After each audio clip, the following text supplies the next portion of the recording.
Hello and welcome once again to this evening's To Be Diced Adventures stream, where we do our wonderful Wednesday evening show, The Dimensional Dial of Dr. Diago. I am your host and Dimension Master, Matt, also known as War Torn Knight, and I am thrilled to be here once again with what looks like a very small cast, but don't worry, we got a couple more people. Tarzan will be joining us in a moment. Victor is preoccupied being a badass out in the world, so He's too talented for us. exactly. No. He's doing wonderful things, and we support him and love him. Um, he says maybe he'll show up, and this is not me just trying to pressure him into showing up anyway, but we'll see what happens. Pressure him. That being said, the people who are here currently, starting with KJ. Hello, I'm KJ. You can find me on most social medias at kj.cosplay, where you can find all kinds of crazy content when all of the voices take over momentarily. It's fine. And I play in this campaign the party's children in the same body. It's complicated. Sometimes Petrichor, who is the cleric paladin, sometimes Riley, who is the rogue. And that being said, would you like to? Anybody watching? The theme of the night is apparently shoulder buddies. So, this. This is George. I've been told that this one is unnamed. So, but this is my shoulder. It was just the first one that I could grab. Martin the Moose. Or if anybody has a Moosian. Moosian? Moosian. Like Lucian, but like yes. I like it. I like it. It's just a different kind of horns. What better way to introduce Taylor? Hello, my name is Taylor, also known as Nerdy Pinup Girl on all social media platforms. This is my little shoulder buddy, Kyo. I'm also known as, like I said, Nerdy Pinup Girl on all social media platforms, mainly TikTok and Instagram. If you like cosplay, if you like special effects makeup, if you like smashable monsters, feel free to give me a follow. I make some crazy stuff. And I currently will be coming out with more content on this character I'm playing today, which is Xanthe Nightingale, the sorceress of the party, former alcoholic, former lab experiment, and absolutely traumatized beyond belief, but she's fucking trying. Keyword try. And we love to see every second of it. Not because, we like seeing. Or... I mean, maybe we all need therapy, but that's why we're here. Yeah, exactly. You can't say that or we have to pay you. Oh, yeah, that's right. I forgot. All right. That being Come on, Matt, you're the one who set down that rule. I know. You know what they say about rules. Anyway.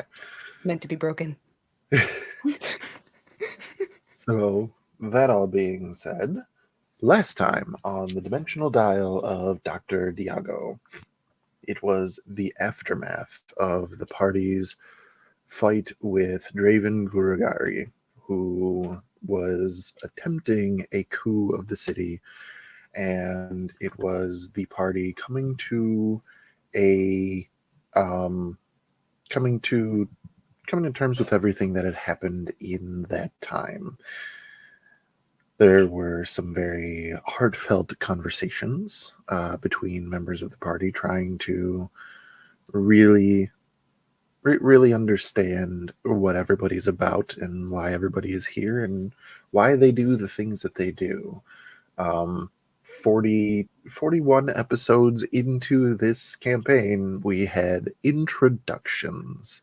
If that isn't saying something. Over a year in introductions. This was very revealing. It was also surprisingly wholesome for a lot of people. And it was just all around a good time. The party had some shopping to do. Some things were picked up, and then it was off to the Council of Ebenfell as they were thanking the party by giving them a way to get off of this dimension, to power the crystal that charges the dimensional dial. This was done with a quick ritual in which Archmagister Zili Solin, the Lich ruler of the city, sacrificed his own phylactery in order to, along with some magics from the rest of the council, charge this dial, or charge the crystal and return it to the party. Some farewells were exchanged, and the party set out into the world again to return to Dr. Diago's lab. Pretty much once they got there, an old nemesis of our guest of the last dimension, Soul Arcan Noctis, played by the resident spooky boy Oz, also known as Son of a Ghost, had a meeting with his thought-defeated and once again risen, you could say, arch-nemesis, a astral dreadnought that destroyed his former adventuring party. Something that he personally had defeated once, and now, with the assistance of the Raven Queen, is going to attempt to do again. However, knowing that the dreadnought and the magnitude that it possesses, the dial was not safe, nor was the party. So while Soul began his fight, the party was instructed to activate the dial and leave Ebenfell behind. What will be the fate of Soul Arcan Noctis? What is going to be the story that unfolds in this 8th dimension, this 8th stop along the dial? And when are we actually going to know everything that we can about Borrow? We're These all wishing that. These questions and more have yet to be diced.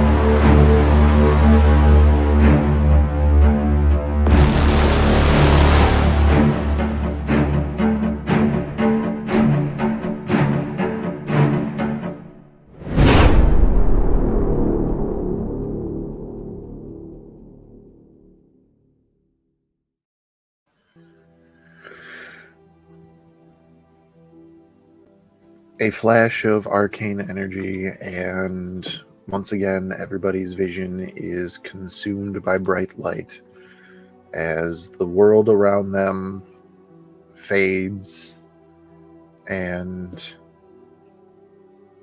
in this moment,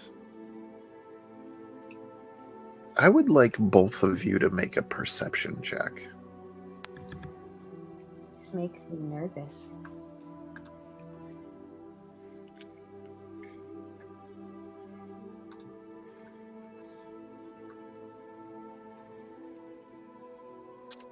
Perception. It's a 19 plus 8 for a 27, good sir. Beautiful. Yeah, 15. Still good enough. As this, so when you guys activated the dial, what was everybody's sort of, where would everybody be? Petrichor was actually having everyone huddled close because Petrichor was kind of doing a very quick, brief, run through of how to activate the dial because they haven't had the time to sit and do that. And so taking the opportunity, Petrichor had gathered everybody close up to it so that they could show everyone how to do it. Xanthi would probably be on the other side of Petrichor. I'm guessing Barrow may be on the other side. I ain't gonna try to play for Barrow, but I'm guessing Barrow is gonna be close to Petrichor, so Xanthi would probably be on the other side. This tracks. So, if we had to kind of, I know it wouldn't be, but if it was the face of a clock and we had Petrichor as high noon, I'm gonna guess we're gonna have like Xanthi as 3 o'clock, Clucky as 6 o'clock, Barrow as 9 o'clock. So, with that being said, this bright flash, and you all look up at each other, also trying to take in your surroundings in this moment. And you experience what I am going to call arcane turbulence. That's right. And as that happens, you all feel yourself sort of shudder for a moment. And you both watch Barrow leave the area of what you can see. Like, did we watch him like walk away, or is he just poof gone? Like, picture it as if you guys were on a boat and a wave hit and he went overboard.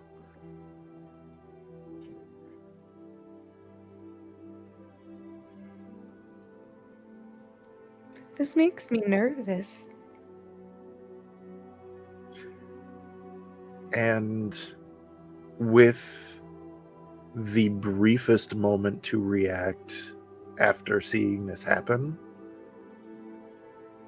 I would like both of you to make Constitution saving throws. God. 19. Oh no. It's not a natural one, but it's a 5. Oh no. 5. A 5. I pulled out the dice that you bought me, Matt, and this is what happens. That's good because it just makes for good story. Oh, okay. So, KJ, you're actually the perfect person to ask. Oh no. How long canonically was the party in the 7th dimension, the city of Ebenville? I am exactly the person to ask because I keep track of this. We were there.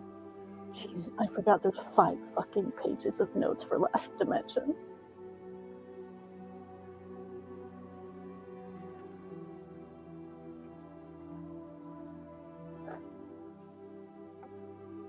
Just over 3 days.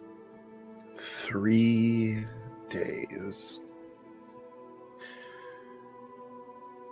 3 days in a world without the sun.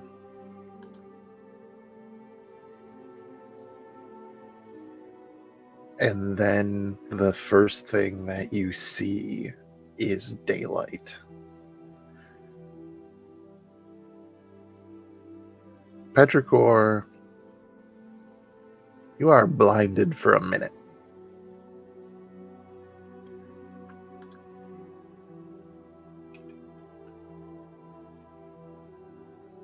Did you just blind the baby?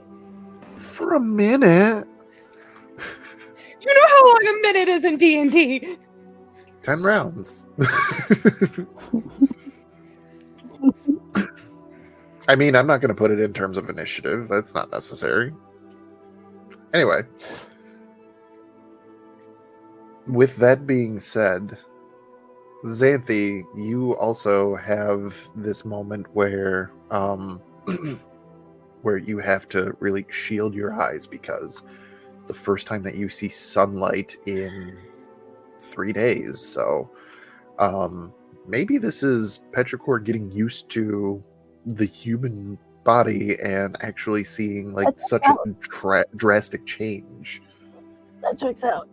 Does So- Petrichor react like in an inadvertent kind of way?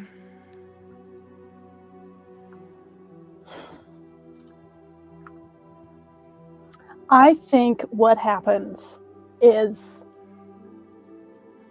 the whole it's a mix of things, because there's arcane turbulence, Borrow disappears, and then immediately there's Sun.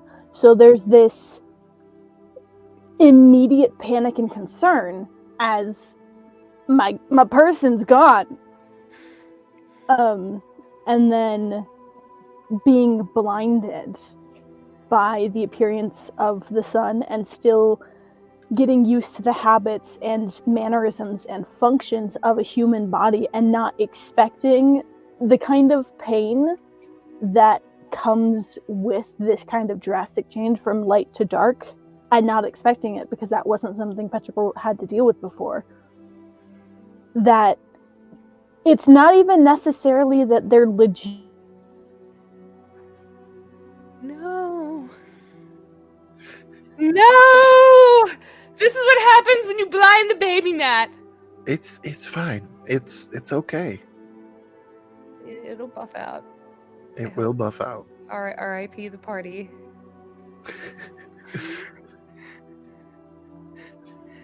Kieran, KJ, come back. KJ, come back. Victor! Being too fancy to play with us today. Victor, Borrow is the only person actually really not wondering about the bright light.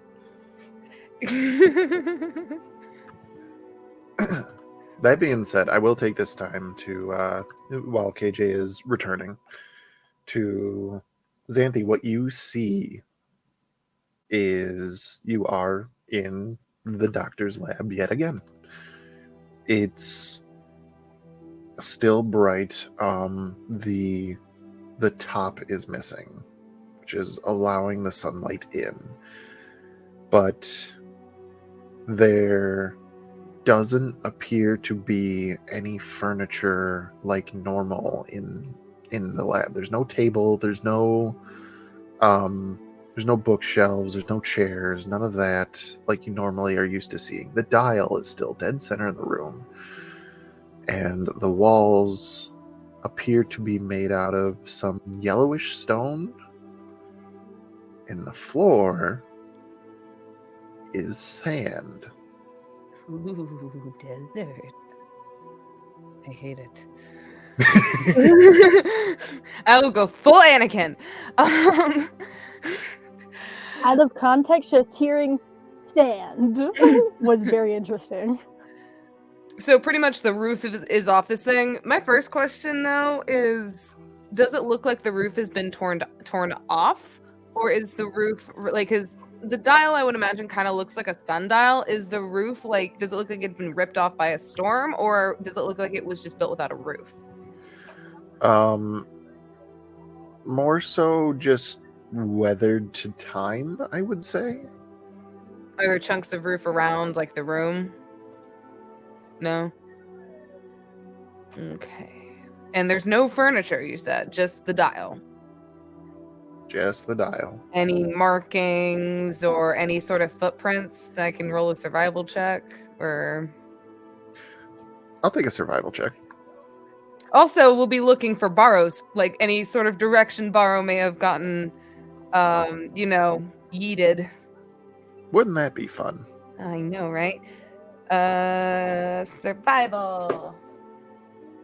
Jesus Christ. That is a 17 plus 4 for a 21. I know this is gonna fucking bite me in the ass later. 21. You look around and you don't see any semblance of any kind of footprints. It looks like with a score of 21, you could say that this was just like over time with the door is open, and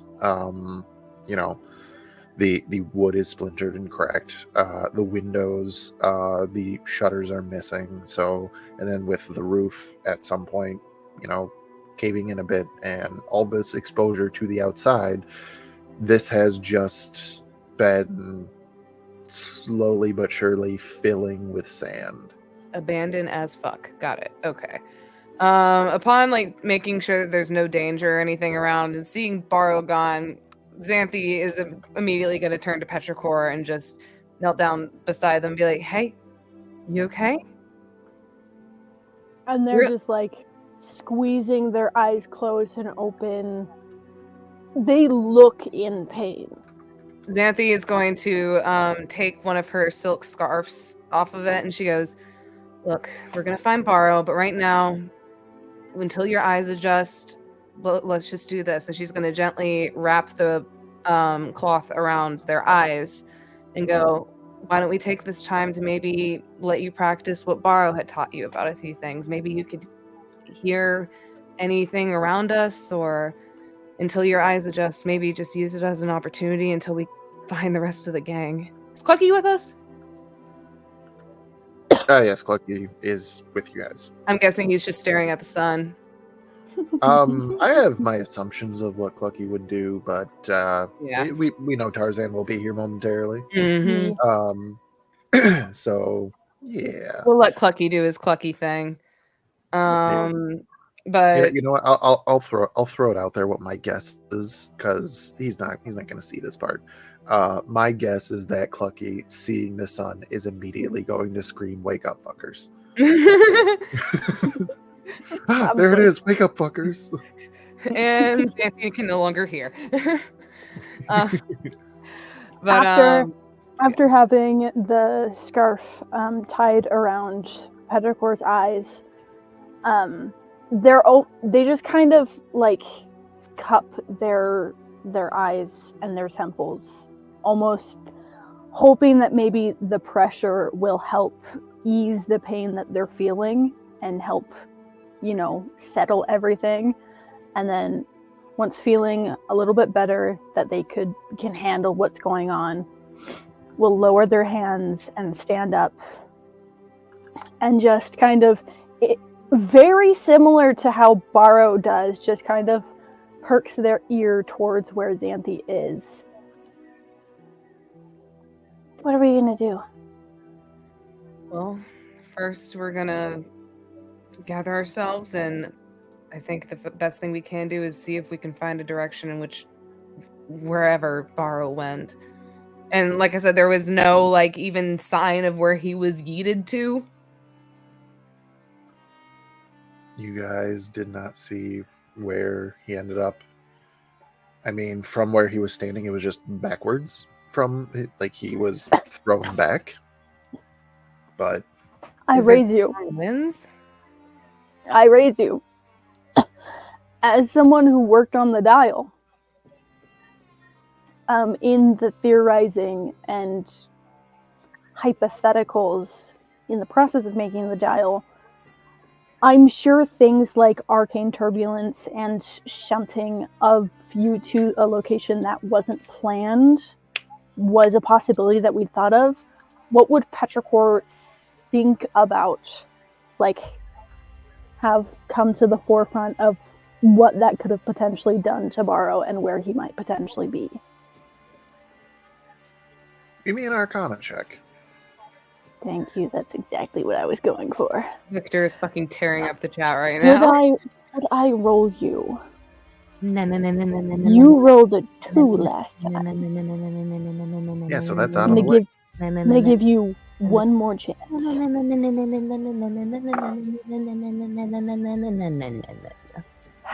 Was it a 2? No, it's a 10, which gives me a 20, but that's still under a 10. All 3 rolls I've made have been 10 or under. That's still something. Might have been above 16, and I don't trust that shit. So, pulling out another set. Let's see. You running through possibilities. The first thing that comes to mind is that you've thought about this previously when you guys were trying to figure out where Crow went. Mhm. going into the last dimension. Not to mention, this also came up with researching the echo clouds. You know that the dial moving through basically time and space. You know that the possibilities could be anywhere and possibly any when. So it's you know that what you reasoned previously is that if you cut a hole randomly from one spot in existence to another spot in existence, you're more than likely going to end up in the astral sea. But you could end up on any of the other planes of existence. Knowing that the dial was active when this was happening, he could be at a different spot on the dial. Oh, fuck.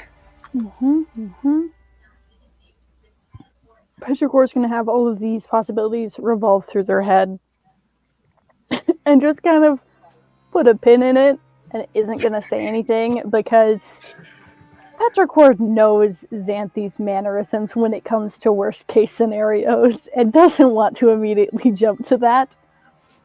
So sets everything on fire.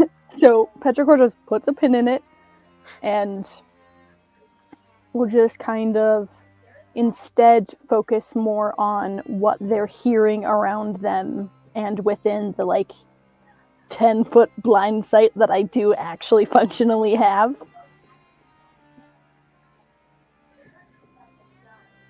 Go, little baby, go. What do your baby ears listen here? Yeah, you can do that. Go ahead, give us a perception check. Let's see what happens. See if it's any better. This is a chonker dice, so it's going to be loud. I wish I had guidance, but I'll give you good vibes. Guidance, because I have it. Jeez. You gotta roll on the desk, homie. Thank you. I can't read these dice. Okay. Well, you can't have both. You could either read the dice or you can roll low. 21. 21. So you can feel the sand shifting under your feet. It's definitely a lot different than the solid stone that you were on right before the jump. As you try to attune your ears, listening to your surroundings, there is rushing winds outside, and every now and then they pass through the lab. And every single one of these winds feels like it goes right through to your very core. It's coupled with the sound of sand being blown from place to place. But other than that, it's more so that you don't really hear anything. As far as your perception is telling you, you are pretty much the only thing in this area.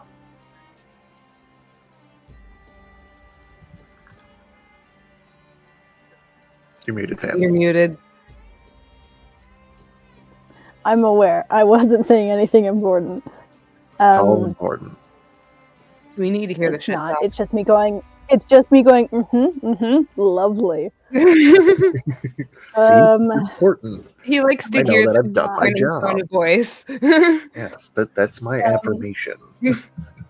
Petrichor just kind of crouches down to put their hands in the sand a little bit as they're trying to listen and sense what's going on them. And there's actually, Petrichor is not currently equipped to deal with wind. They're not wearing their armor. It's this thin leather jerkin and a pair of pants and some shoes, and that's it. Well, the scarf as well. But, like, they're not equipped to handle this kind of cold. And, like, this version of extreme temperatures is new. Mic fell down. Is Petrichor shaking? Petrichor is shaking a little bit. But Xanthi will they'll take off just the cloak and put it over them. they'll just kind of stand back up, brushing the sand off of their hands. There's a whole lot of nothing. I mean, there's the wind and the sand, but we're the only thing that I can tell so far. I don't know. Okay, well, how about this? And Xanthi's gonna pull out her broom. She's gonna go over and she's gonna kind of pat on the back of it. And she goes, hop on. Let's see if we can get a good aerial view of what's around us. See if there's any cities or maybe even any sign of Barrow. I would like to note the whole situation that Barrow goes through, which is I can't see right now. Well, then I will be your eyes. And maybe you might be able to hear something better above the winds. You never know. Flying is just going to cause more wind. Well, would you like to stay down here? I don't know. How bad is sand? That's up to you. I've never encountered sand before in my life. Well, then build a sandcastle. What is that? Xanthi goes and makes a little pile and then a little pile of sand, and she finds a little stick and she sticks it in the center and she goes, ta-da! I can't see it, Xanthi. God damn it! Xanthi just goes, oh, now there's another blind person in the group. God damn it. For a little bit. Xanthi just goes, you just pile sand into piles and make them into pretty shapes, and then you stick things in them. And I don't know. I guess in your case, abstract? I have never been happier.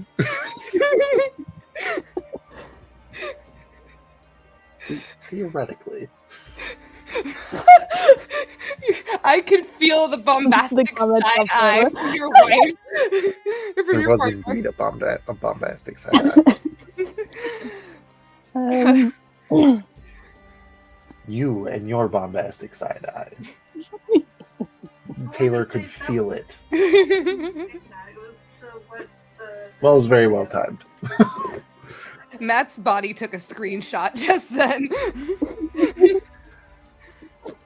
Petrichor just not understanding any of this and not knowing which would be better or worse. I mean,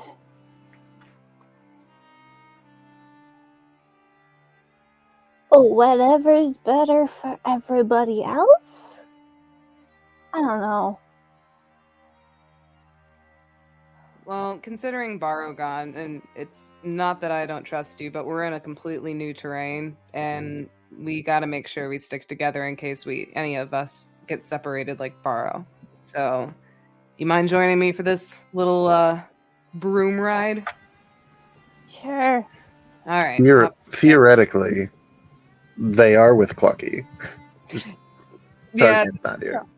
I just figured Clucky would also probably be Be flying flying. probably as well. He always likes to get his aerial zone of shit, but not to mention he just got a bag of holding and doesn't have any weapons to carry. He's fucking loving flying right now. stretching out those winglings of his. But so is Petrichor gonna get on the broom? Because Xanthi's gonna go up either way. Petrichor's gonna try. No All idea how successful it's gonna be. Xanthi will take their hand and help them onto the broom and kind of motion their hands on their shoulders and just be like, hold on, kiddo. The look of Matt talking. Amazing. And with that, Xanthi will start ascending, humming as she's doing so. Alrighty. So as But not a you second begin, too high up. okay, but out of the room, yes. Mm-hmm. I'm sorry. Did you step outside, or are you going through the roof? We're going through the roof. Sky window, baby. Sky window. So Skylight, you that's what it is. begin. You begin. I liked sky window. You begin ascending through the roof, and humming the entire time that you do so, and cresting over the top of this dome-shaped building. I would like you to make an acrobatics check. Oh shit. Fuck Knuckles. Guidance and help from little guy. Oh, D4 and a D6 Guidance is and a advantage. spell, isn't it? I'm on the broom. I thought you were staying behind. no, they're on the broom. Oh, god damn it! All right, so acrobatics, you said. Yes. Advantage D4 D6. Thank the Lord, that was advantage because that was a fucking 2. I told you those fucking rules weren't gonna fucking last. That's a little better. That's a 10 plus 1 and then plus the D4. And a D6. So that will be plus 3, and then with the D6, that is another 4. So 10 plus 3 plus 4. Yeah, 10 plus 3 plus 4. Plus one? 17. Yes. Oh, plus 1. Oh yeah, plus 1. 18. 18. That's her modifier, so. Okay. 18. Now that you are directly outside, it's very windy. So it is, you know, I kind of put this right on Xanthi. Just you have to maintain keeping this broom where you need it to go. She immediately goes into endurance mode. like the will to survive through shit again. She's got that look. She's got that look. She's got the look. All right. Anyway, so you do maintain. You're able to direct the broom where it's supposed to go, but it's not easy. And now that you are in the sky, you look around, and there is, for the most part, sand and sky. You are in the middle of a very large desert expanse. It's not entirely desert that you see, but there are, in fact, off in the distance on the horizon, there is a mountain range. It's pretty far away, but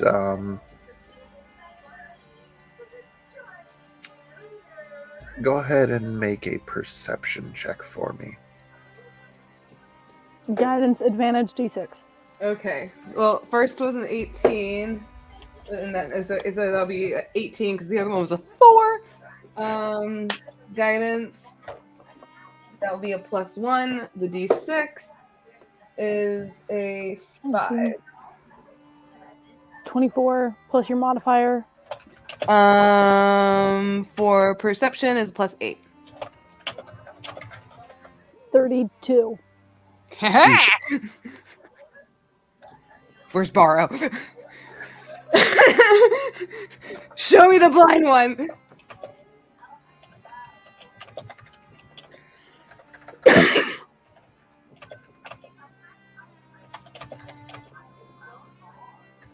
So, what you can see knowledge that Xanthi wouldn't really have. The mountains are technically to the south of where you guys are. To the east, something looks off. Define off. Is it worm sign? It looks off because how them rocks get up in the sky?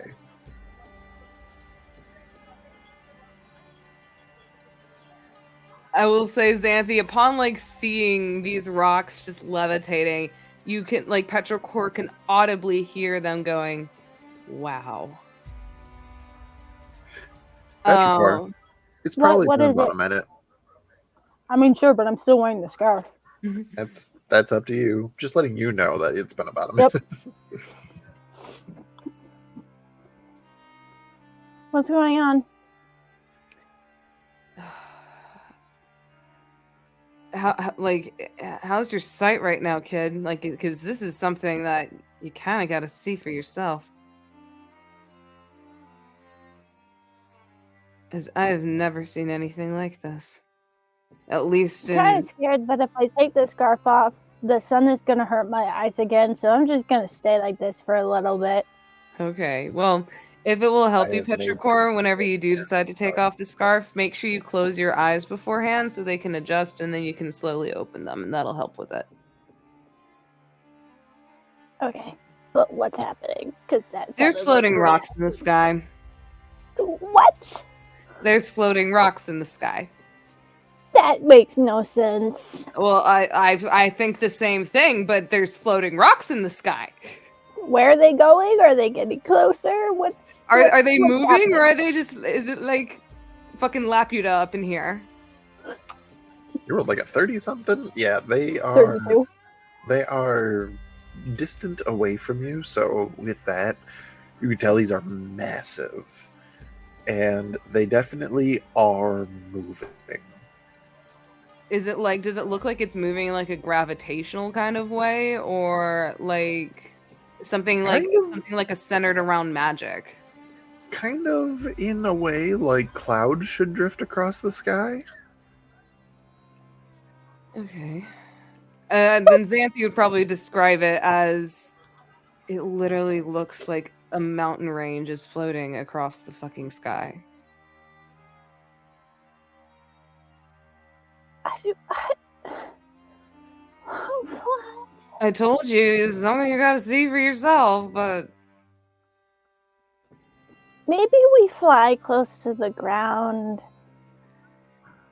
Xanthi's gonna start lowering the broom, and she is gonna dismount, but the first thing she is going to ask Petrichor, though, after she kind of like dusts off some sand, is goes, one thing I do know is that there is nothing within miles of us.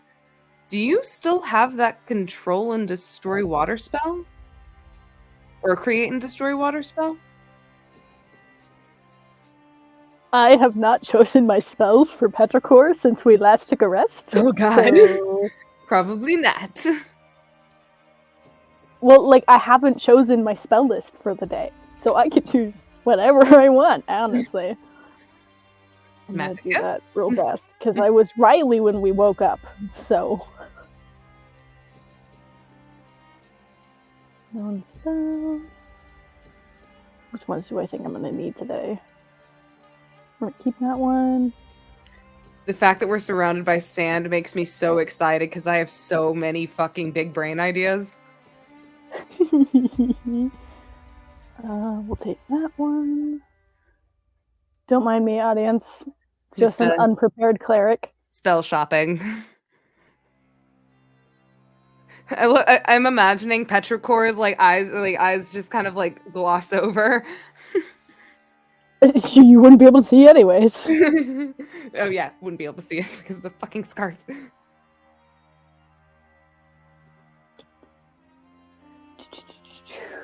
What do I legitimately think I might need? That is the real question here. It's always so difficult to have to separate yourself as the player from like the character in a game sometimes.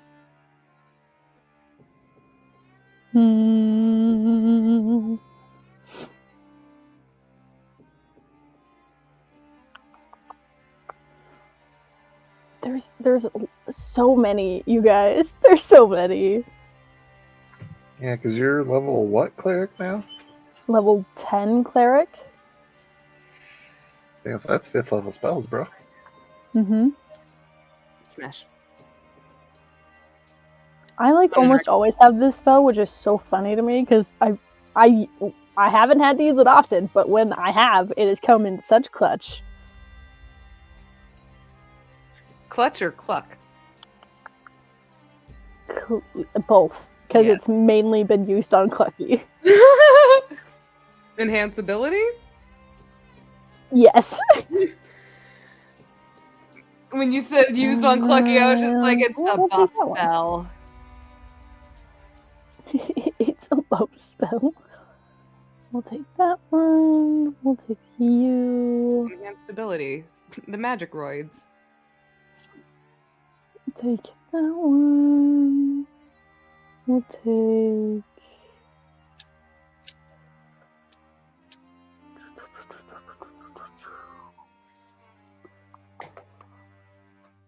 That one. With all these Dune references, I now firmly believe we have to collect the Spice Melange to charge the crystal.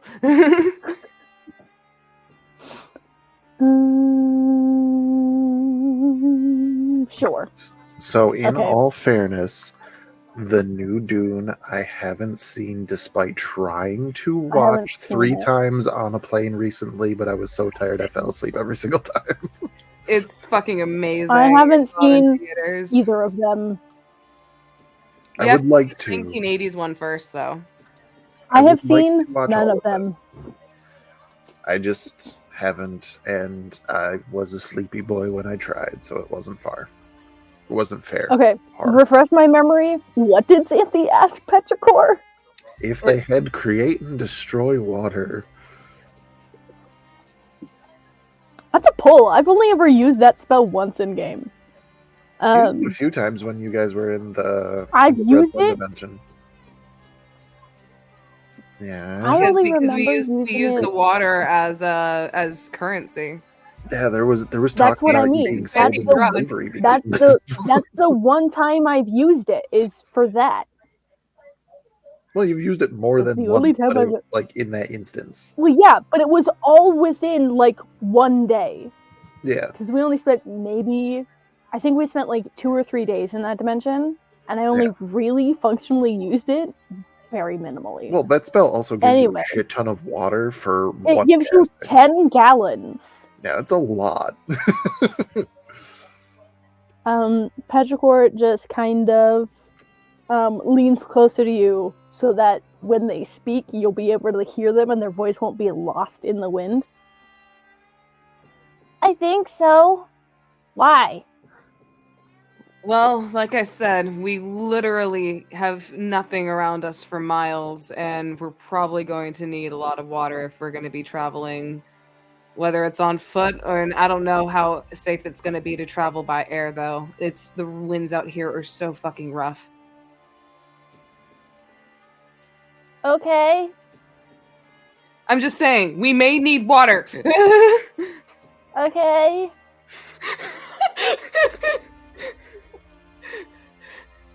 That's all. I can't tell you how to magic your shit, okay, kid?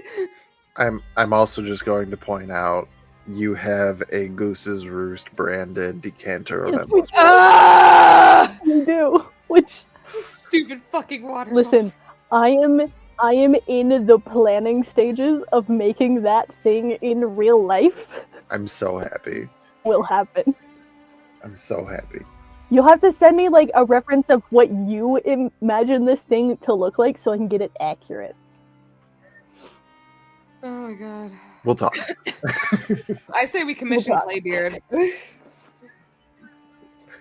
I mean, I imagine it's this rinky-dinky little plastic thing, though. I feel so that. because it's supposed to be a decanter, my brain always envisioned it as like clear glass, but there was just an embossed Goose's Roost logo on it. With holes on the But- bottom. What? No, just a normal hole at the top. Listen. I have plans. There's two things that Jerry takes very seriously. That is money and hydration. Okay.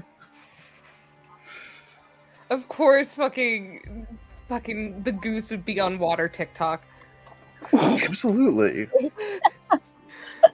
He literally just has a file full of scrolls that just change the flavor of water. Yes. That checks Absolutely. out. All right. So, what's the next step, my pair of intrepid adventurers? We're on the ground now. Okay.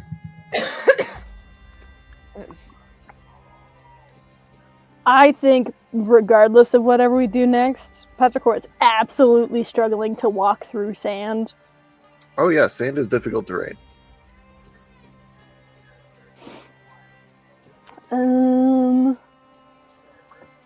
What functionally can I do? What are things that might help in this situation? Because You should know the literally answer to that because you just chose all your spells. that's not what I'm looking at. I'm looking at my like features and traits type stuff. Yeah. Question. Answer. And so to avoid the baby having to go through difficult terrain, can I like tie a rope to the end of the Oh, okay. I won't worry about it then. No, can't help but just worry because there's a child in the Did apocalypse. I take this? I'm pretty sure I took No, this. That was nobody one has said that this is the apocalypse. It feels like it. There's sand everywhere. Have you Might seen as well it fall out? be. The child of the There's- apocalypse is here, so it might as well be. There's sand in a lot of places, and it's not the apocalypse yet. Plot twist. We are the apocalypse. I mean, you said it, not me. But now that you've I said know it, that I took this. We've done it once and we'll do it again. Bap, bap, bap. Oh, Artie's God. personal mission to take that one dimension icon that is cracked on the dial and make them all look like that. Wow. So I'm really No. sorry. Taylor's a dumbass, and I have been looking at my fucking. I have been looking at my fucking cleric stats instead of my Xanthi stats. Oof. All right, from the top, here we go. Welcome, everybody. Nope. We're already here. Xanthi just dies. How long has it last? An hour?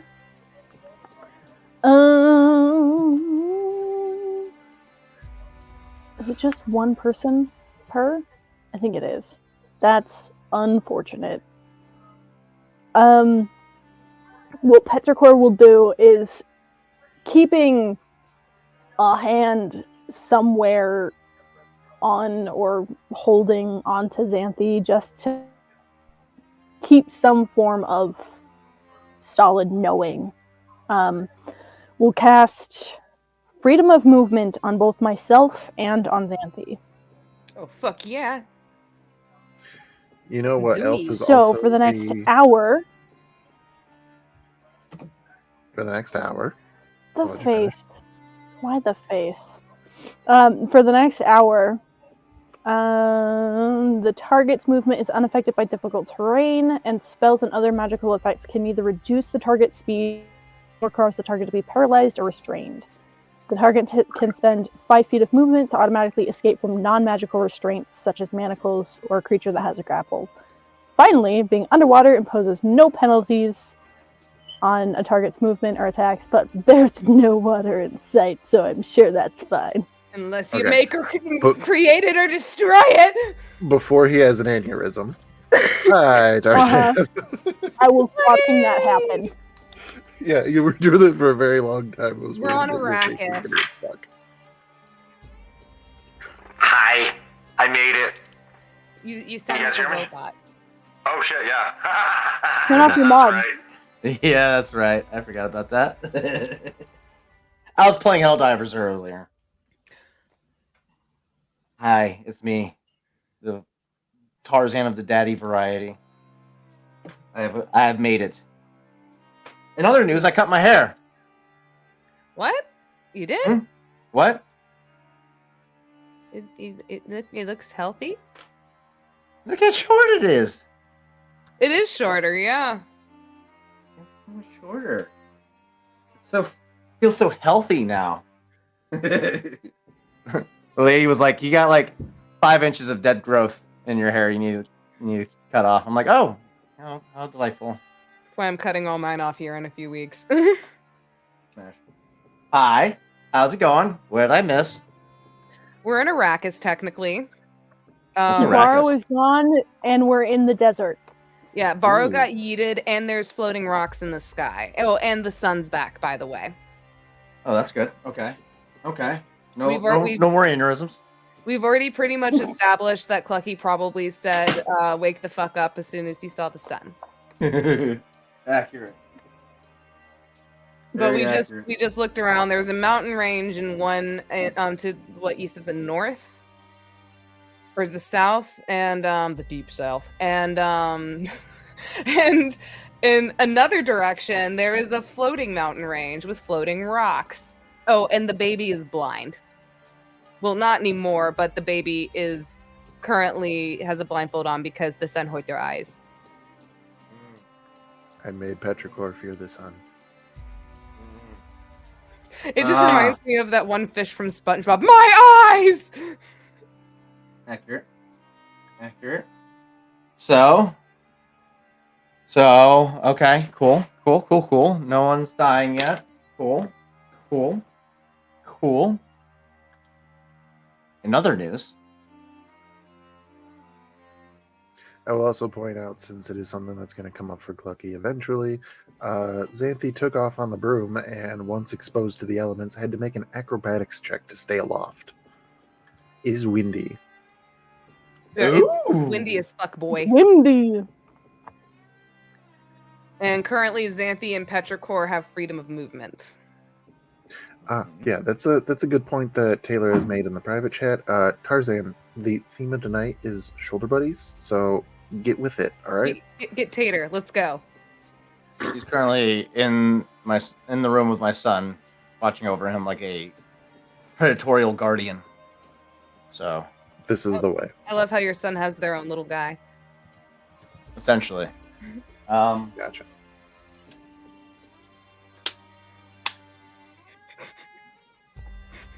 I was just gonna suggest that. So Tarzan, is that the dark side of you, or everything's dark side. smash? There you go. Gray. Especially with Okay. Thaddeus. And in comes book talk. Oh boy. Everybody Anyway. run. As So, Thaddeus scripts for them.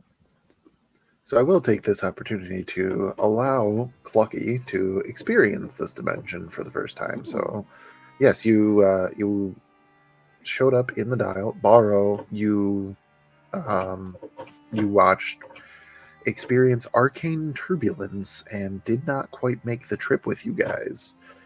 So, yeah, that's fun. Yes, the dial was filled. Pretty much the room that the dial is in, pretty much filled with sand. There's some spots where there is, like windows and the roof is missing a bit. It's very windy, but yes, the sun is here. And how is Clucky feeling?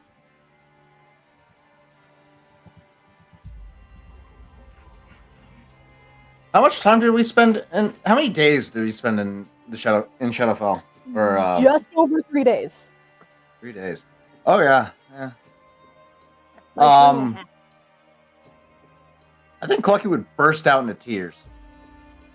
Actually, this reminds me because I made them do it as well. Can you make a Constitution saving throw? You bitch. that's why This Petrichor is- went blind, because I got a 5. Yeah, this is how it happens. Where is my Clucky? Clucky, where you at, dog? You're right there in the bottom row. He's right. Oh, I scrolled past him. Where'd you go? There you are. Gotcha. Okay, Clucky, what's your Constitution saving throw? Pretty fucking strong. That's what it is. Okay.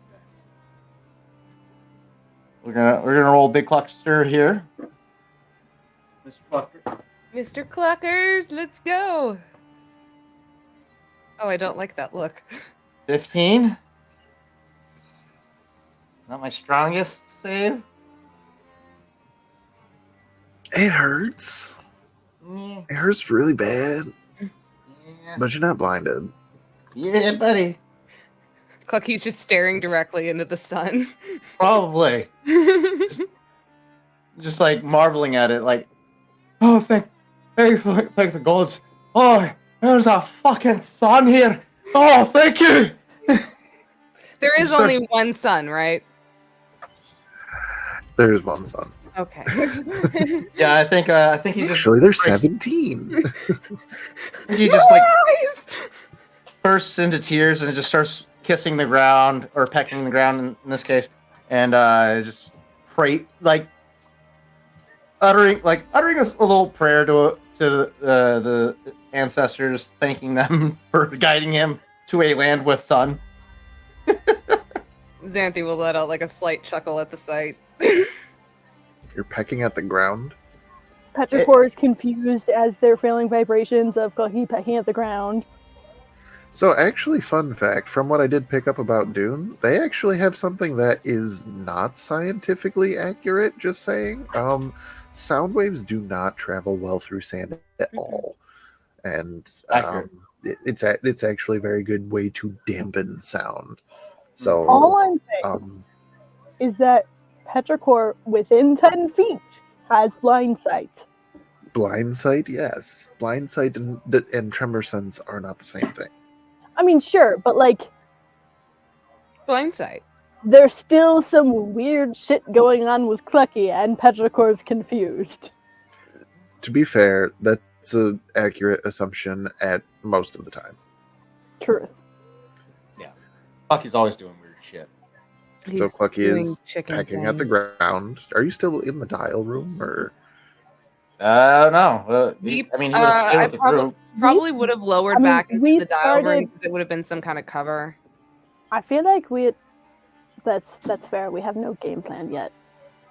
And we have no idea where Barrow is. There is nothing for miles. We can't just, wheezy There's no- wizzy fly our way out of here. There's some walls. There's the dial.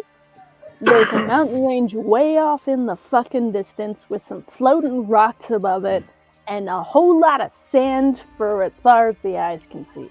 Well, to be exact, there's a mountain range on one end, and then there's a flying mountain range on the other end. We got the stoners, and then we got the half folk. Mhm. I like that we've turned this right into Appalachia. Did you just say Appalachia? Yes. Yeah, that's the term that you use for like an Appalachian accent. Because it is a whole different language. I have friends from Appalachia, and there are times where understand they that. just go into like some sort of like ramble that like That's not it's how like it my friend smells who it. speaks Cajun. Like I like brother, please slow down. Country road, take me home. Anyway, I can say that. To the place where Mothman is. basically. So Derailed. Clucky is pecking at the ground, the sand, getting a beak full of sand. Mhm. Roll a d20 for me. Oh no. Oh no! Is it worm 7. sign? It's worm A 7 sign. again. It's I rolled a seven. 7 again. Again. Okay. Why? Yeah, you get a Kidney beak guys. full of sand. Yeah, buddy.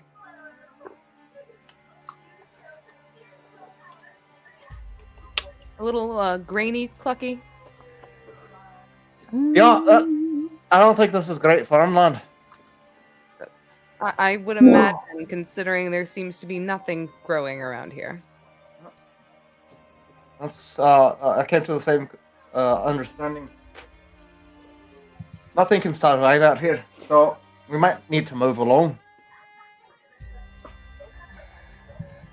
I'm just more worried about Barrow, but one thing Xanthi is going to do before she leaves, she's going to take out one of her daggers, flip it in her hands, and she is going to. Okay, so first, Xanthi is going to ask, so are we going to go to the mountain range on the ground, or are we going to go to the floating mountain range in the sky? Clucky wants to go to the floating mountain range, doesn't he? Okay, I will say, Xanthi will suggest, Barrow may have been whisked away. Perhaps we should go someplace where it seems to be an abundance of magic. That might be the best way for us to start. Fine.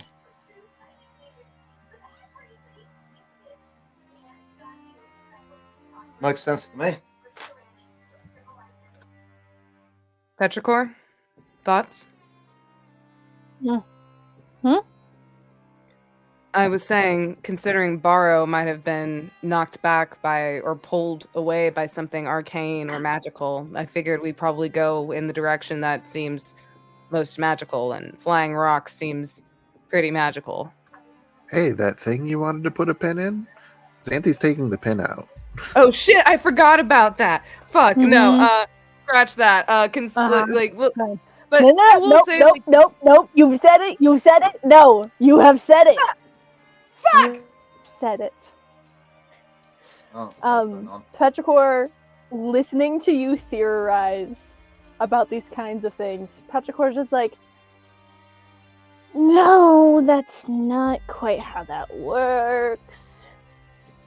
Then It could be maybe a lot more complicated. define complicated, because the last time complicated happened, I was in the body of a fucking goose. Let's just say, let's just say that, essentially, when we're doing dimensional travel, we're kind of like poking a hole in the fabric of reality and time and space and everything. And so, if there's complications, and there's an offshoot, hence turbulence, he could be anywhere and any when. Are you telling me that Barrow is possibly a lost sock on the clothesline? Fuck is a sock? Maybe. Fuck. It could be fine. He could just be somewhere else in the world, Fuck. but Xanthi he could just starts also be pacing. in a different dimension, either past or Fuck! Fuck! further forward, Fuck! or in a different plane of existence, or in the astral sea, or fuck's in a different intensifying? time. Who knows? Xanthi at this I point don't know. Xanthi at this point, like, is pacing back and forth, just fuck. She goes to the wall and she just starts, like, putting her head against the fucking wall. Fuck. And Clucky, Petrichor just like slides behind to put their hands in front of you, smashing your head against the wall. Clucky.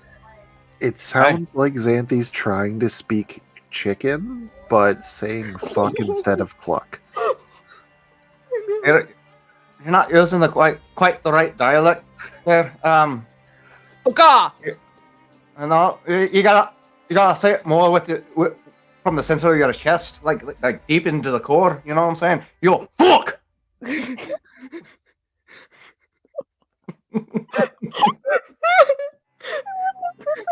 Xanthi, her eye just kind of twitches, just in mirroring the same response in the same energy. Just fuck. Aye, a little better, a little more baritone.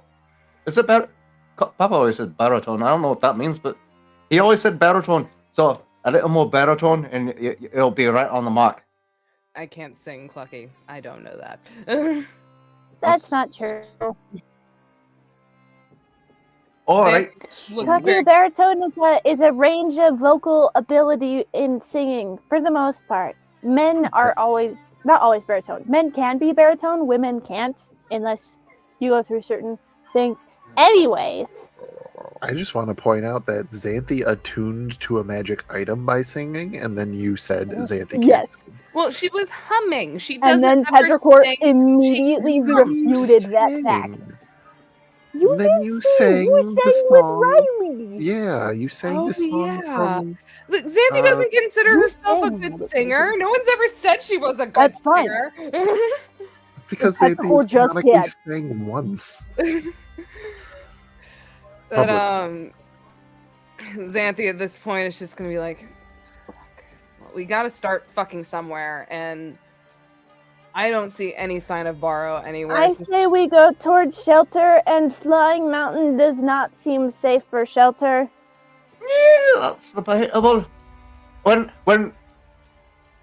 creatures like me like to, seek out protection, we find high elevated positions for shelter, and flying mountains. It's kind of like it's kind of like a tree. You know what I'm saying? But Lucky, predators you can't have get up to wings. it. I don't. They'll buff out. Clucky, I'm pretty sure we already have difficult getting through the terrain in the air here, and we might have a better chance of at least. I don't even know if we'd be able to get up to those mountains with how rough these winds are. I know you're a strong flyer, Clucky, but magical items can only hold up so much, and I'm not sure if I'm even used to my wings yet enough to be able to, I don't know, do the shit that you do.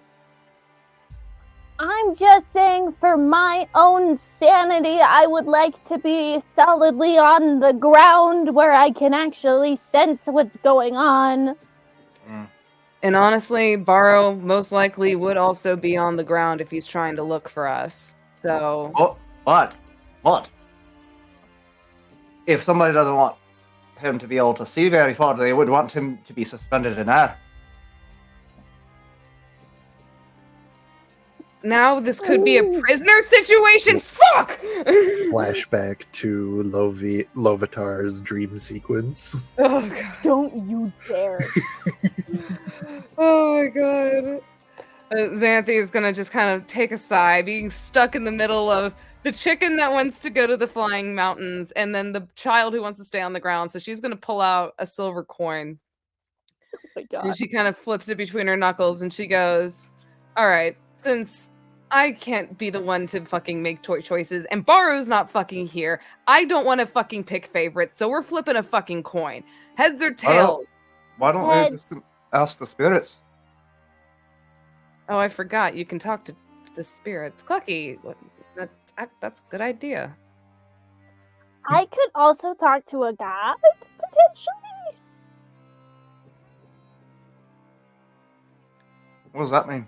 Fuck it. I don't have anyone but the voices in my head to talk to, so Mr. Cockers, take a seat, man. All right. Don't tell them about me, Xanthi. fuck you. Well, that was just rude. Are we talking to gods or are we talking to spirits? I mean, I guess we could do both. We get separate answers. All right. So how do I phrase this? Which direction do we need to go to find our friend? I will ask the spirits if we need to go. I can't. The bones aren't going to give us yes a or no, isn't it? Yes, it has to be a definitive. Hey, that's a big word. Definitive answer. That's kind of the same with me. So I'll They ask can do the spirits. short phrases, but most of the time it's a yes or no question. Aye. All right. So I'll ask the Yes, spirits please. if we go to the floaty mountains.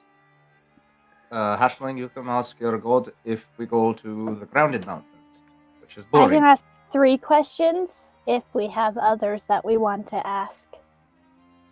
Ooh, you can ask them if I'm a shield. I Clucky, don't need to, Clucky. you are a shield. We already know that. The Raven Queen said so herself. You can ask. You can ask. Ooh. You can ask if I'm a raven. Whatever that You're is. not. Lucky You're a chicken. Wait. The Queen Raven said I was. She made me. That make me a Okay, raven. Clucky, let me explain this to you in terms that will make sense to you, or at least I'm going to try to. The Raven Queen is a god. Right. So does that make me a god? No, Clucky, let me finish. Okay, let me finish. Essentially, that day that you saw her Mhm. and you got your humanoid-esque form, what she did was took your chicken form and made you a little bit more humanoid. Digivolve. So it's more of a evolution than a changing of species. You're not a raven, you're a chicken. Who just got turned into a giant chicken by a raven. She's not a raven. Raven Queen. Clucky, it's not It's like a title. Clucky, it's not like this situation to where like a mommy raven and a daddy raven love each other very much. No, it was the Raven Queen used magic and made you into the giant chicken that you are.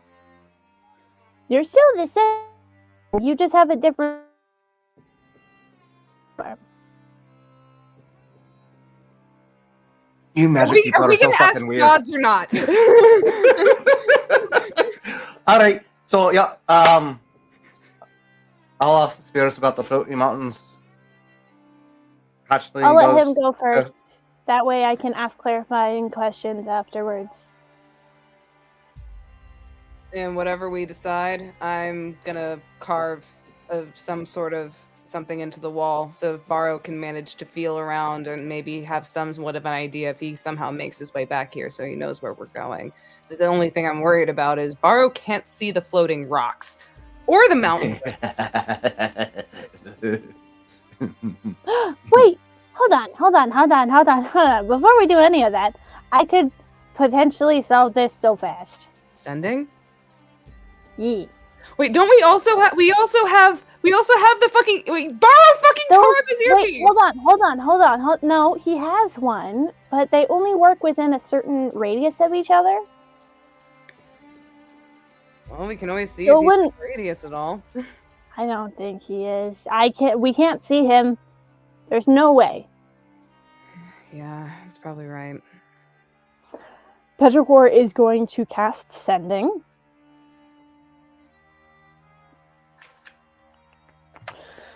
Word count. This is always so stressful.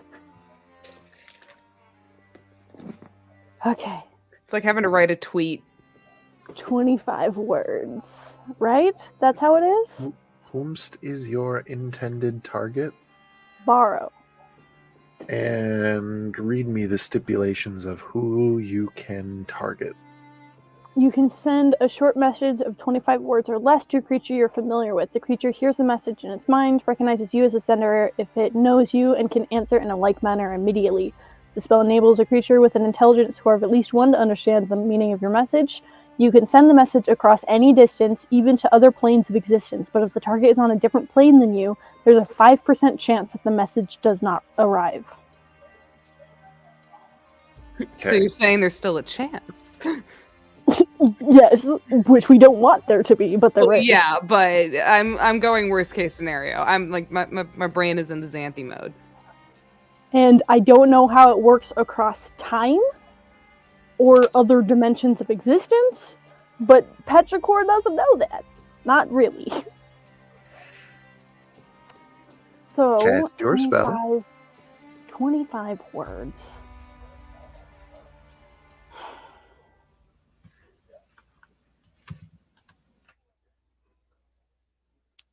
I need something that I can tally. Otherwise, I'm gonna mess this up so bad. Okay. Don't worry, I got this.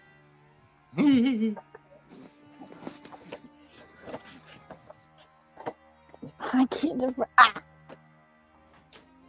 Um.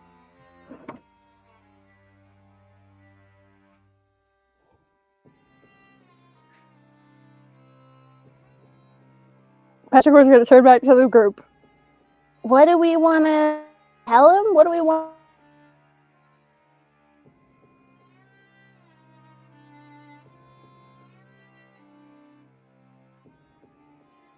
Oh, potato internet. Hang on, it'll buff out. There you are. Back? Yeah. Okay. What do we want to tell him? What do we want to communicate? Like, what's the... What am I... What... Tell him there's a sun. He knows. It doesn't matter. Important information. What do I need to tell him? What do I need to ask? What do we need The sun's to know? pretty important. But, He doesn't see Clucky. It doesn't matter. there's a... we're stuck between a floaty mountain and a grounded mountain.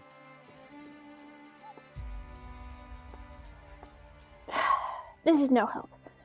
Okay. Shush. Mr. Clucker's what? Surely He's us. waving in the completely wrong direction. Okay. And we'll just kind of sit down, crisscross, abscess. Borrow. Where are you?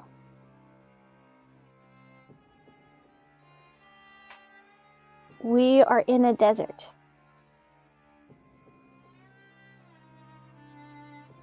Two possible directions to go.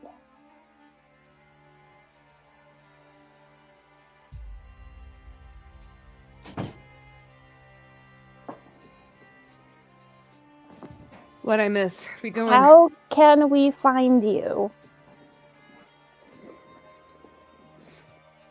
We're all worried. Love you. You have Donuts. you've 25 words. That's it. That is full 25 word limit.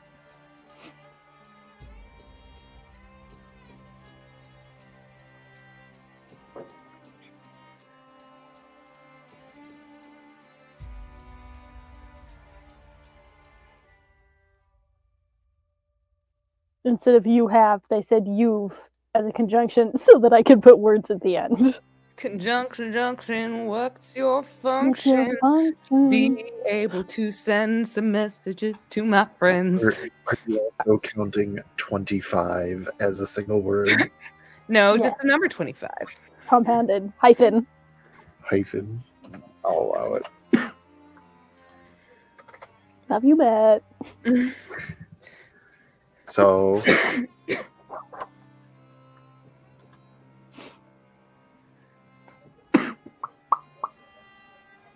I will just sit and wait for responses. Clecky's doing his ritual to talk to the spirits.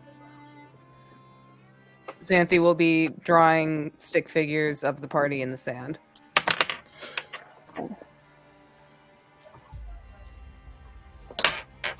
Petrichor. Petrichor, Mm, get a d20 for me, Ooh. okay. because there's a 5% chance that this doesn't happen. Mm-hmm. Isn't that a percentile die? Hmm? Shouldn't I be rolling a percentile die if it's a 5% chance? Well, there's 5% chance for a number on a d20. Love this. And D20. because I don't want you to know if this works, I'm gonna roll a d20 and you have to roll the same number. The same number? Whatever You he have a gets, 5% chance of rolling the same thing that I rolled. God, I hope my luck from last night rolls over into this one. Come on. I hate this so much. I don't know if I want to roll this dice now. They both have Oh, a 5% chance God. of hitting this number. Can little guy help and give them advantage? No, it's just part of the spell. There's no advantage or I anything. know. I'm trying to Hold on. find a way to make this more helpful. At that point, it would be rolling 2 d20s, and then KJ has to guess which one is correct. I know. I hate it more. More decisions. I am actually so nervous right now. Wait a minute, hang on. Let me read sending again? If they're on a different plane, a 5% chance. You can send the message across any distance, even to other planes of existence. If the target is on a different plane than you, there's a 5% chance the message doesn't arrive. Oh, So there's a 5% chance that the 5% message doesn't arrive. Yes. So, okay. So there's a that makes chance that... So if I roll the same number as you, don't it's want bad. to roll the same number as me. Okay. Okay. Oh, God, that's I'm even more still just nerve-wracking. as nervous. I'm not rolling this one because I don't trust it. We're rolling this one. Don't fuck me over. That's a 6. I hate that look. I hate it. I hate it so much. Makes me just want to It's smack it off your silly little face. fine. Matt. I'm kidding. I would never do that. I would only give you head pats. He doesn't deserve head pats. Maybe it that's will not get nice. us some inspiration or something. Fucking let me work my charisma. So, as I was Charisma. saying, head pats. No headpats. And voices and voice of reassurance. Your reassurance. You send your message off. Lovely. We won't know until who knows when. Clucky, your ritual. Spirits. Talk to them, dead folk. What am I doing? Oh yeah, right. That's right. Yeah, I remember now. Mike, Mr. Clickers, get everybody here. We need to ask. We need to figure out if we need to go this way. And then you'll see Mr. Clickers hop off his lap and just spiral into the ground. And then, like 5 seconds later, the whole building is filled with these spirits. So, like hundreds of these little fuckers. They're in the walls. They're in the goddamn walls. They're in the goddamn walls. He gets into a little prayer stance as he sets the bag of bones in front of him.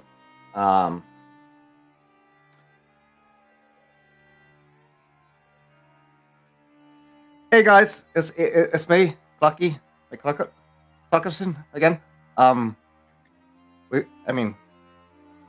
We talk all the time. I mean, it's more so I'm doing all the talking and you just listen.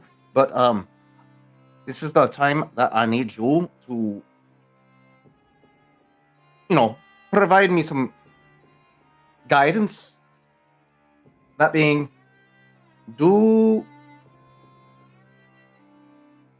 if I go to the Big Floating Mountains, is that a good idea? And then he shakes the bag of bones and tosses it on the ground.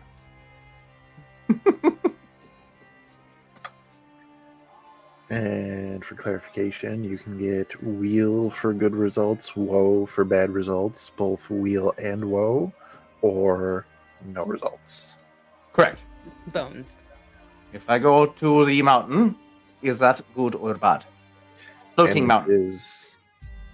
This is talking about the actions over the next half hour. Correct.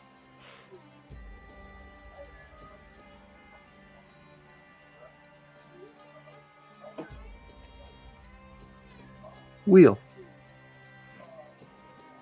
You just see Lucky's face just get bright. Oh! Spirit say go! Towards the floating mountains. Petrichor? Well, why don't you ask your question and see what it says? But you also have to remember we're trying to do this so we can find Borrow as well. And you can be scared with the shit's going down, but you might as well just do it scared. I'm going to cast Commune ritually. And they just light some incense that they recently were able to buy. And just hold the small little vial of holy water that they've got as they're preparing this little ritual. It's clear they have no idea what they're doing, but hoping that it works. And the first question that Petrichor is going to ask, to no specific deity, like there's two that are always Petrichor thinks about whenever doing this kind of asking to a god, which is always the Raven Queen and Ilmater, because they're the two who have had the most influence thus far that is net positive. So who knows which one will answer or which one is more in focus. But we'll start by asking, if we go to the mountains on the ground, is there a higher likelihood of finding Borrow?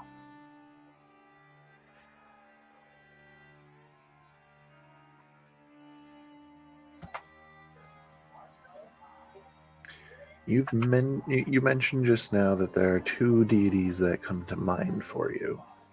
Mm-hmm. Which one would you be, if you had to make this decision, which one would you be aiming for? Especially when it comes to Baro, hoping more for Ilmater, considering that Ilmater gave Baro the raps that have boosted his ability. Smash. Sky Daddy. Love it.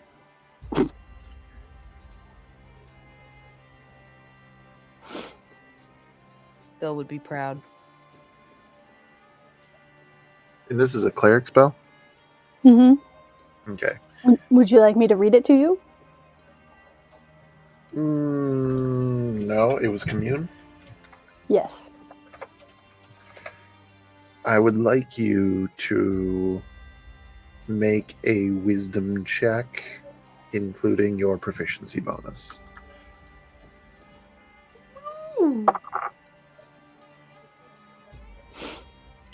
What number did that's cocked? I'm gonna roll you again. Matt, your dice is problematic. Or does it tell a good story? Hun, It's you gotta do a problematic. cleansing on those dice, I swear. Impromptu roll. 25. 25. Okay. And your question was exactly what again? If we head towards the mountains on the ground, is there a higher likelihood of finding Baro? No. Second question. If we head to the mountains in the sky, is there a higher likelihood of finding Baro?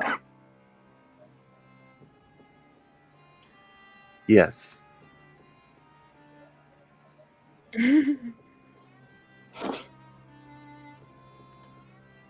All right, that's it. Hang up. Nope, there's one more. Is Baro on the same dimensional plane as we are? Person you're trying to reach is out of service. He's in a pocket winch. I don't like the gears turning. Stop. They're able to answer unclear or Unclear. something of a proxy. Unclear. Okay. It's not a no.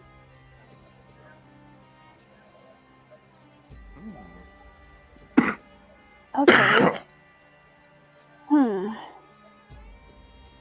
Bro just uses rope trick and is like, I'm getting the fuck out of here. Alfie, what are you doing here? He made it to dimensional dial. Anthony just punts him. Petrichor just drags some sand over top of the burning incense to put it out and puts the vial of holy water back in the bag. Clacky's right. There's a higher likelihood we're gonna find Baro if we go towards the mountains in the sky. Oh, All right. I didn't say that. That was However, I yeah. understand, but you're the one who verbally said it. However, it's unclear if he's on the same dimensional plane as we are. Fuck. So even though we're more likely to find him going that dimension, that doesn't mean he's on this plane. Well, we Which have to is- fucking start somewhere, and Jesus fucking Christ. Okay, she's gonna start just carving in kind of like the mountains, but she's also gonna write in common below floating rocks. In what was the direction again? North. There was a good survival check somewhere in there. You would know that it is east. So, Didn't you also say that they were moving across the sky like I did. clouds? So they're not staying put. They're drifting. Fuck. I'm literally just gonna put headed east to follow moving or floating rocks. And then I'm going to put the symbol of a nightingale carved underneath. Nice. And with that, she will flip the knife back in her hand, put it back in her sheath, kind of stretch herself out, preparing for the journey, and turns to the both of them and she goes, all right, well, we have at least to start with something, so I say we start from there and we fucking improvise as we fucking go, because I have no fucking clue to go about this, and honestly, I am fucking terrified that the only sensible person, and I'm the only somewhat sensible person in this party, is gone.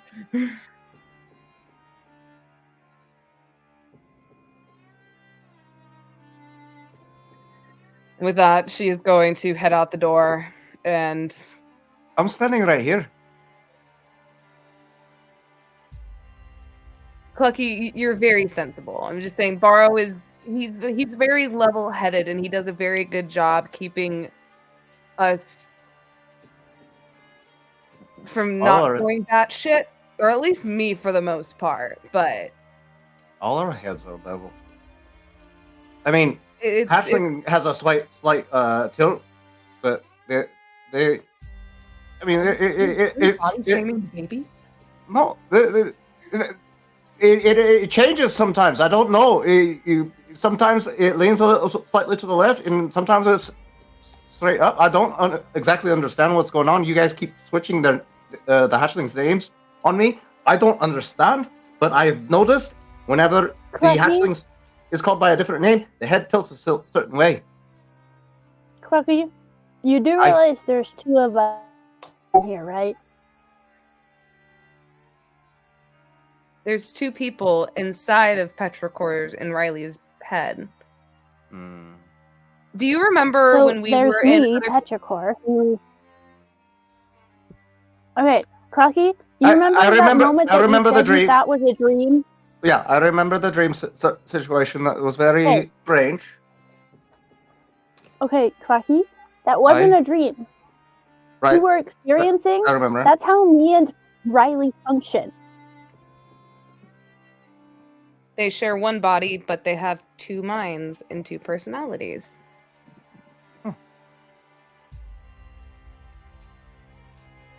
Right. I remember. I just... All right, on that note, come on. I remember. Xanthi is just pinching the bridge of her nose, just being like, oh my god, God's help me now. Not really one for fucking religion, but fucking help me here. and she is going to head out the door, pretty much just being like, come on, let's go. So how are we traveling? Are we walking? The only thing I'm nervous about, Clucky, is that, like I said, your wings might be strong, but the terrain up in the air is... So, question. Does difficult terrain also apply to flight speed? No, not necessarily. The way that this is that when a creature gets to flying outside, they got to make an acrobatics check, or else they are unable to maintain what they're trying to do in the air.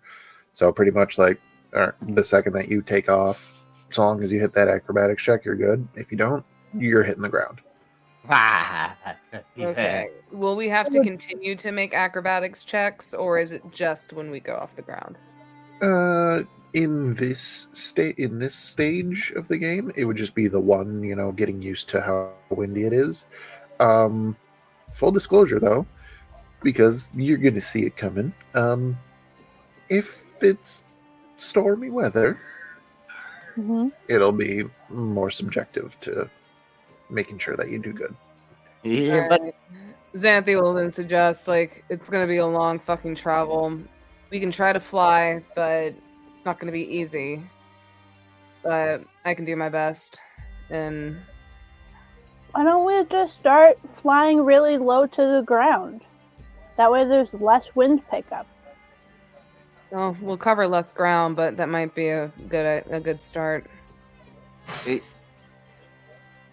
So, yes and no. The higher you get, the less rough the air can get. You stay closer to the ground, the more resistance you're going to meet. But we can try it. Clucky, would you rather, if you didn't have wings, fall from 100 feet in the air or 5?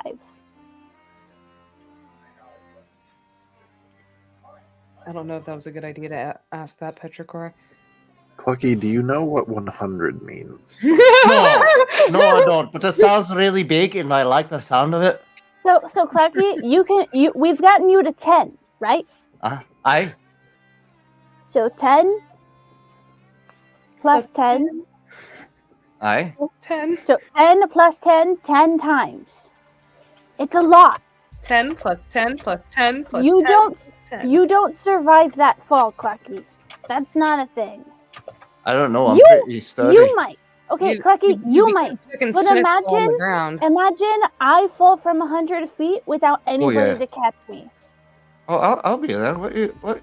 You think I'd let you fall? Clucky. I could tie you to my back or chest.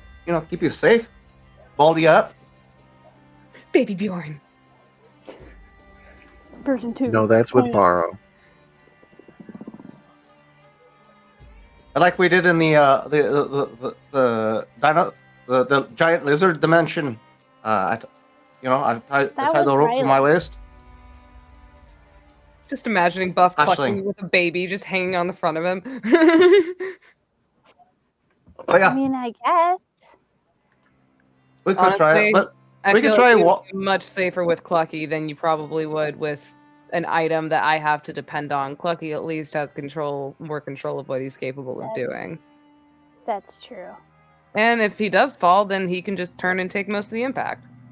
Right, buddy? yeah, that's what I'm for. I'm a shield. Good Clucky. You're a good chicken. All right, I'm a let's shield. go. All right.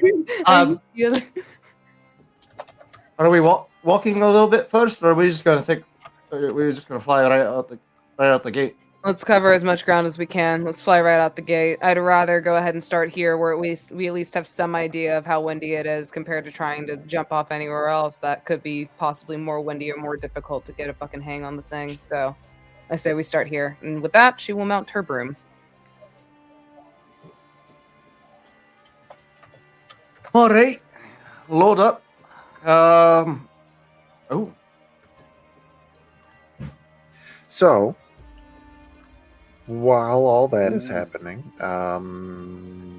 Xanthi on the broom and Clucky with his own wings, I would like the pair of you to make acrobatics checks.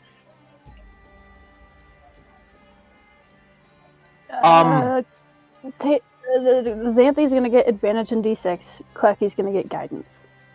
aha. Gosh. So, just for clarification, for safety purposes, Clucky is going to tie a rope around his waist, and then secure the rope around the hashling's waist as well, and then hoist up onto the back, and then whew, So that'll be a 18 plus 2 plus 5 for a 25. 25, yeah. No. That'll work.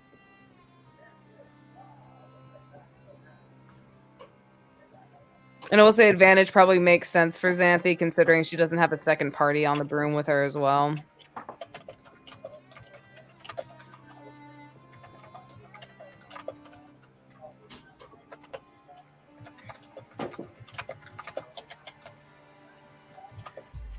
Look at Matt typing away all his secrets.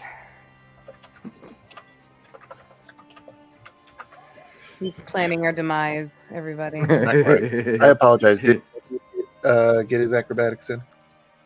it's gonna be 21. 21. Beautiful. You Gosh. know, it's a little bit rocky on the takeoff, but you both managed to stay aloft. You start flying east. It is, as Clucky is happy that he can tell, before midday. It's actually no. I'll say this. It's pretty early in the morning. You start flying, and you're getting closer and closer to these floating islands in the sky.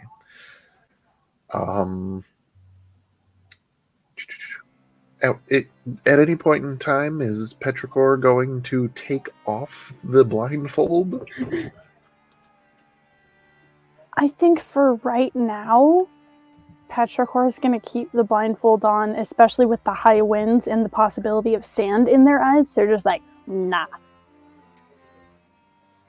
All It right. also would help probably protect the little ear holes, and because high wind in your fucking ear makes it feel like you fucking had your head played like a fucking drum. So I would like Xanthi and Clucky then to make perception checks.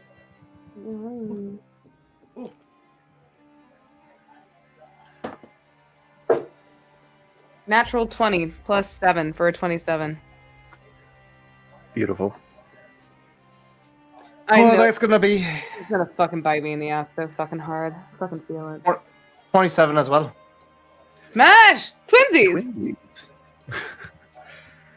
So, as you are making your way through the desert, something is breaking up the vision that you have of this very pale yellowish sand below you. Worm sign.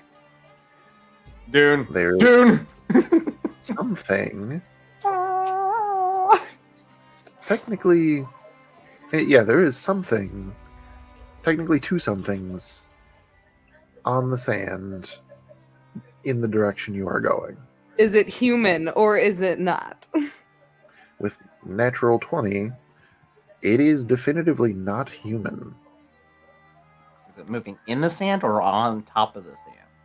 It is on top of the sand, but not moving. Does it look like a vehicle or a creature? You'd have to get a little closer to know for sure. This is with such high perceptions, like you caught it like right as it came into view. Mm-hmm. Rather than like flying right over it and being like, oh shit, look at that. Clucky's gonna think real hard. Oi! Broken one! Are you gonna see it or not? Yeah, I see that. So, question, Matt. How far are we from this? At this point, I'd say over 100 feet. Actually, probably like 300 feet. You got plenty of space before you get to this. Do I have spell sniper? Oh my god! Damn it! No, I fucking don't. You get an Eldritch Blast. You get an Eldritch Blast.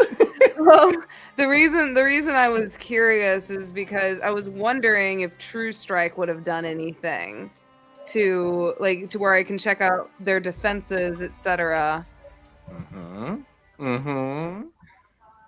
Not from this range. I know.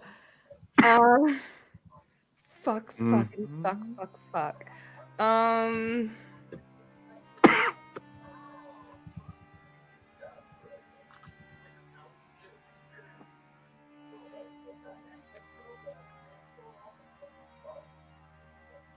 Okay.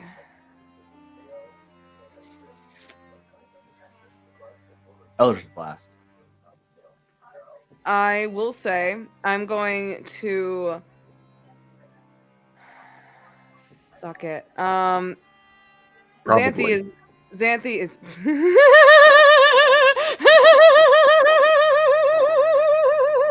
No, I'm playing. Just a joke, but it was right there. I couldn't help it. Xanthi is going to Xanthi is going to get close enough to where she's gonna try to be sneaky, but she probably knows that it's not going to be very successful, considering like maybe if they got lucky if the high winds or something would they're too paying attention to like front forward, but Xanthi will try to get close enough to try and be able to cast True Strike. on. Spotting this potential threat, Clucky's gonna find a current of wind where he can glide in place to keep Petrichor out of the threat range of threat. Okay. While Xanthi goes and investigates. Yeah. I'll say getting closer, because what's the range on True Strike? 30 feet. 30? Okay. Well, Well before you can get close to that. Well before you get there. You can start to make out some more details as you're getting close. First thing is that this is, when it's getting closer, you can figure out that one of the two things that you're looking at is a cart. All right. Is there a person on the cart? You don't see a person. And is it a Does go? it appear that that the other thing that you are looking at is in front of this cart? Guessing some kind of monster? You want to get a little closer? True Strike. Fuck it! Okay. Getting a little closer. Yeah, it is some type of creature that's pulling it. Give me a nature check. A nature check? Xanthi hasn't spent a lot of time outside. Alright.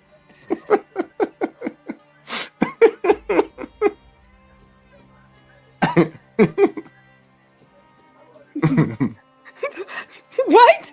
Shush, shush, shush, shush. You're making a nature check. You're making a nature check. Stay on task. Jingle, jingle. Jingle, jingle. That's a straight 14 with no modifiers. 13, no modifiers. It is a large creature in terms of like game size. You are a medium creature. This is a large creature.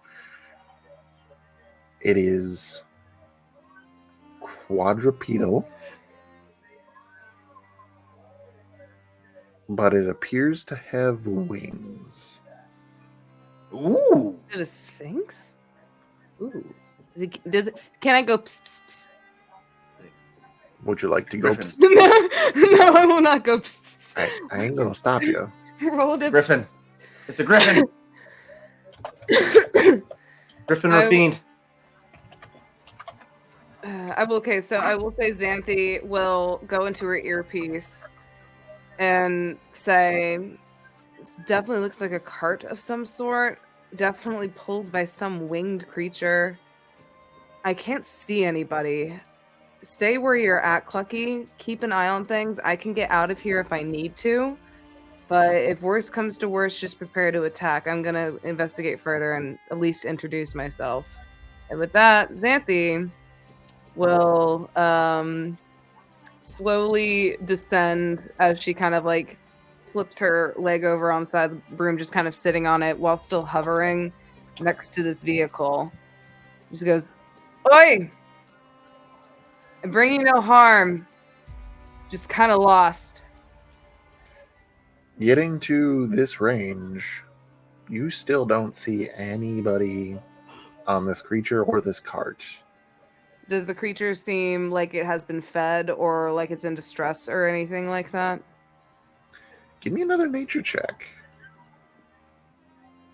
Clucky's I'll let you pick, nature or medicine. I Just tell me swear, which one you're gonna Xanthi, do. this little dude was abandoned. Xanthi's gonna fucking catch these fucking individuals with fucking animal abuse charges. You said nature or what else? Medicine. Medicine. Clucky's going to close the distance to about 60 feet away from Xanthi. I'm gonna do a medicine check. It's a 10 plus 2 for a 12. 12 on a medicine check. As far as you can tell, it definitely doesn't look unhealthy. Like, there's nothing glaring that looks like, no, there should be something.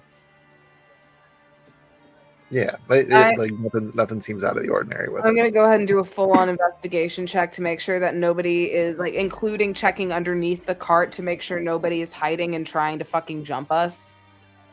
as well as like around the cart and everything. Because this as the fish voice says, this could be a trap. So Admiral Akbar. getting very close now. Yes. Okay. Give me that investigation check.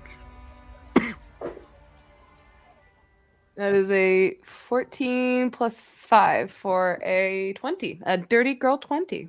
Wait, Dirty no. girl. Yeah. No. 19. Dirty girl 19. No, Just- don't just- Google that, friends. just a 19. So, with a 19, first, before we get to the results, you're now close enough. The creature stops and turns its head towards you. With the range that you're in, you're getting a full view of what this thing is.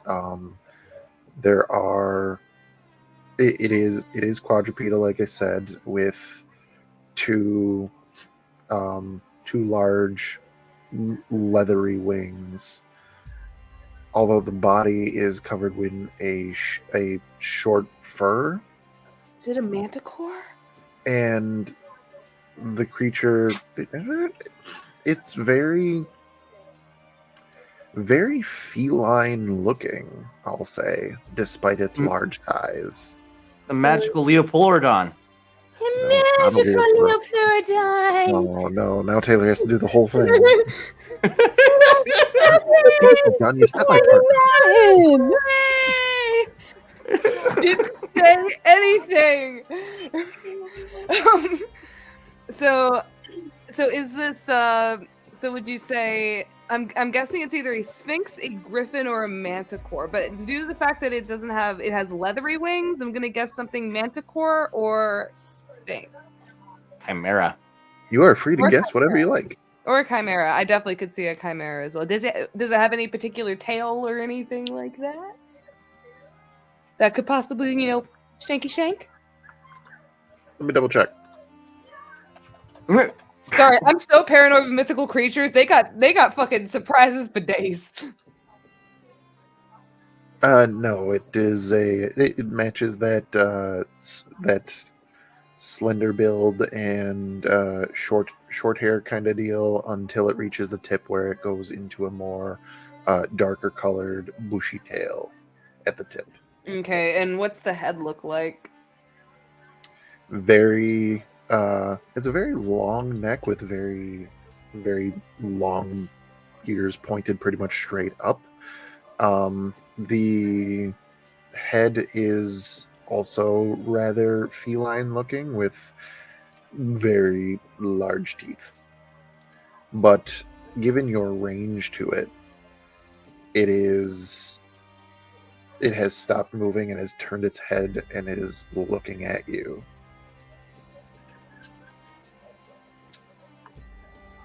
Xanthi's gonna kind of like just raise a hand, being like, I mean no harm. And with the other hand, she's going, well, still floating on the broom, she's going to pull out some of her rations and take out some dried meat, and she's going to offer it to the creature.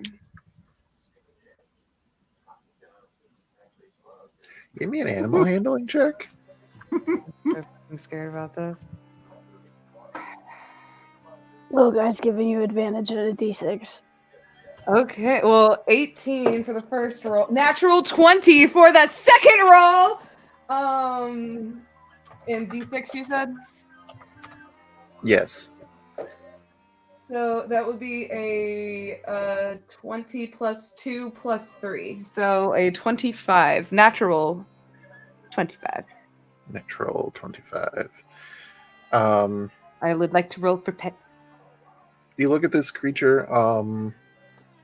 I'll also add on with what I'm seeing. It does, around this feline head, have a very, very well kept mane of hair. And Is it me? as as it's looking in your direction, and you offer it these pieces of rations or jerky, whichever it was. It just kind of, looks at you, looks at the rations, and just leans forward and gently takes the food from you, almost looking at you curiously. She'll offer her hand for it to sniff. That's how you lose fingers. It give courtesy sniff. It's courtesy sniffs. May I roll for pets?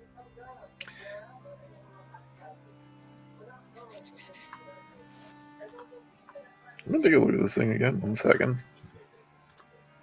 I don't know if we should be petting this thing.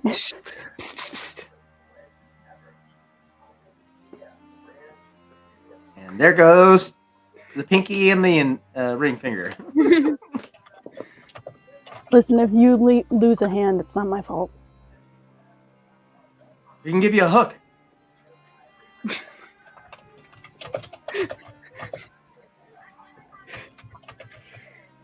It kind of just that long neck will kind of retract back and like look at you, and just kind of like look back at you and look at your hand, like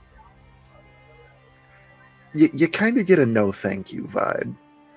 Xanthi totally gets that vibe, so Xanthi will be like, "Okay, I get it." And then she's going to allow this beast to kind of like snack on the food, as she's going to just kind of look at it like, "I'm just gonna take a look around, okay, buddy?"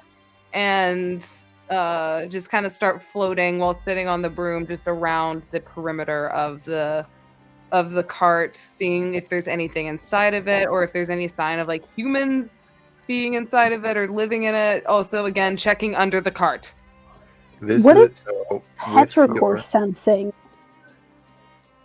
On the back of Clucky? Yeah. It's very windy up here because you're still blindfolded, bro. That's why I said sensing. Well, it's the 10-foot area of sense, and you are, last I checked, 60 feet away from this Clucky? Petrichor just hears in the wind. You have an orb of sensory around Clucky. In that we're 60 feet away. We'd have to get a little bit closer for me to use that.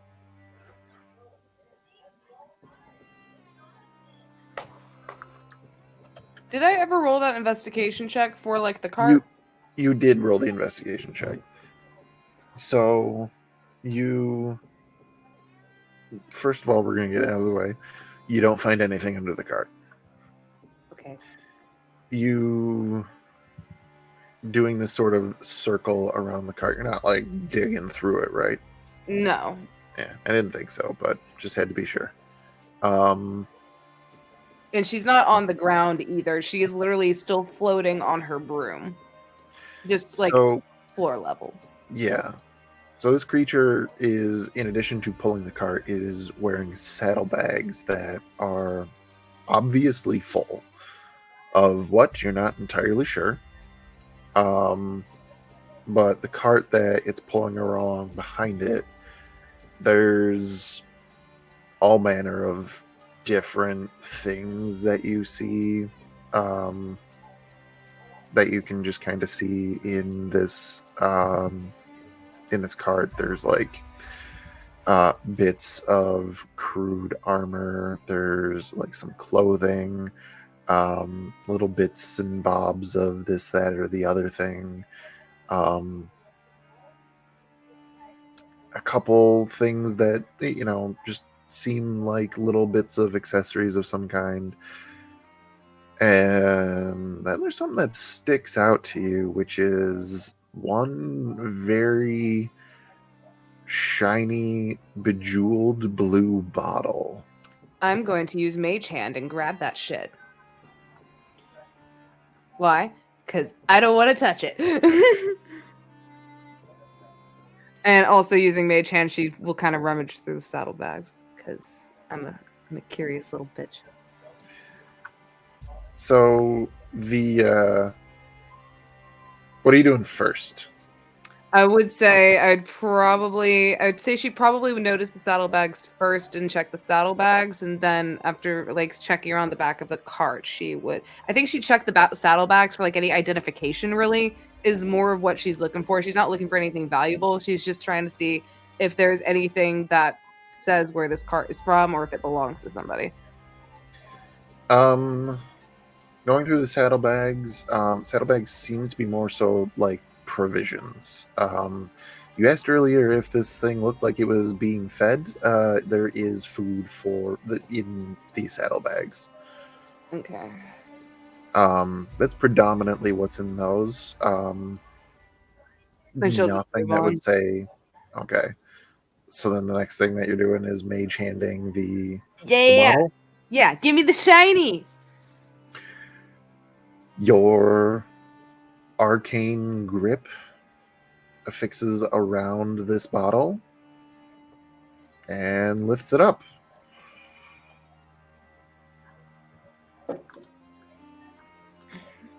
Xanthi is going to kind of give a quick inspection before turning to the animal and just go, I'm going to borrow this for a second, okay, buddy? And then she's going to start ascending again to an inner earpiece saying, I found something that might be worth checking out, but I don't know if this cart is supposed to be going across this desert by itself or if somebody used to own it, but I found something shiny. And she's going What to did you find?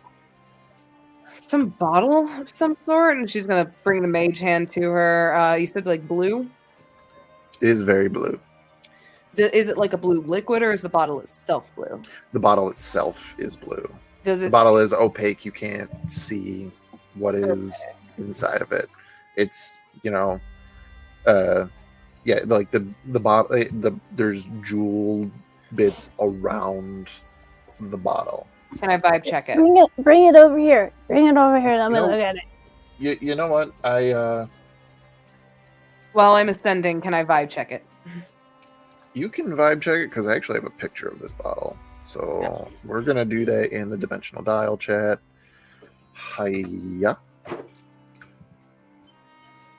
There's an 8 plus 7. Fancy 8, ass 9, bottle. 10, 11, 12, 13, 14. So that'll be a flat 15. For insight vibe check. How do you feel looking at that picture that I just sent? It looks witty. I want to drink it. Dope ass.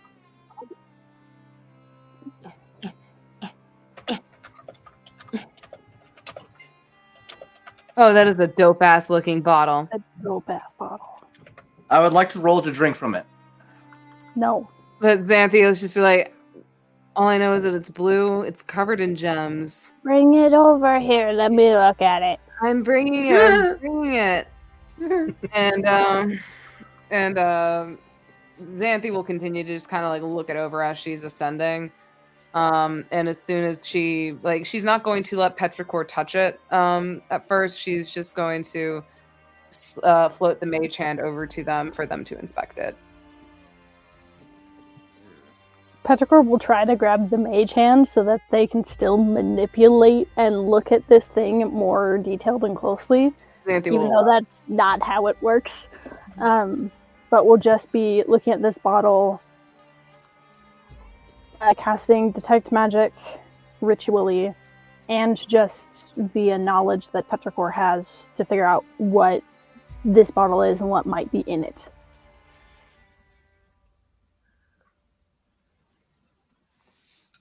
How are you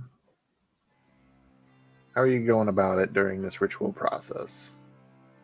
So you're actually holding it yourself? Well, the mage hand is holding it, and Petrichor has been specifically told not to touch it. So would, in a futile attempt to grab the mage hand, would be trying to grab the mage hand to try to manipulate it around to get that really up-close look at it that they're trying to. I will say Xanthi would also kind of manipulate it to allow, like, with the way Petrichor wants it to be able to inspect it how they would. And Petrichor just pulls the blindfold up to their forehead so that they can actually look at it to see what's going on, to get those details. is using the detect magic to pick up any magical bits that are there and what its purpose might be via that, and then trying to use context clues from there of what might be in it.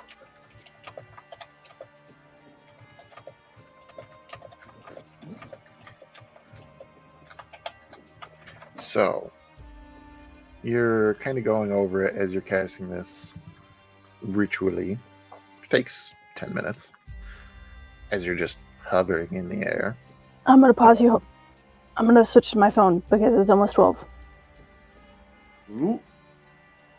I'm Ooh. preemptive about it. Ooh. Okay.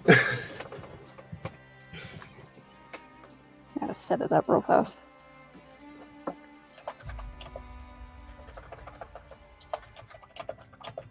Come on. And now a word from our sponsors.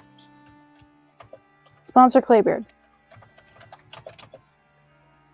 Do you want cool pottery that can also be custom made? You should contact Claybeard Studios on TikTok.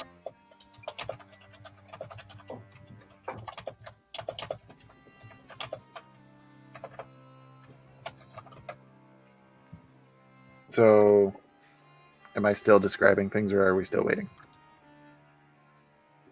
If my phone would load faster.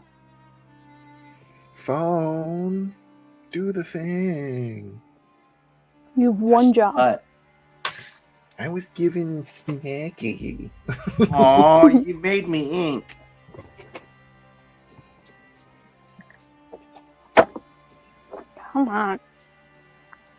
I don't want to.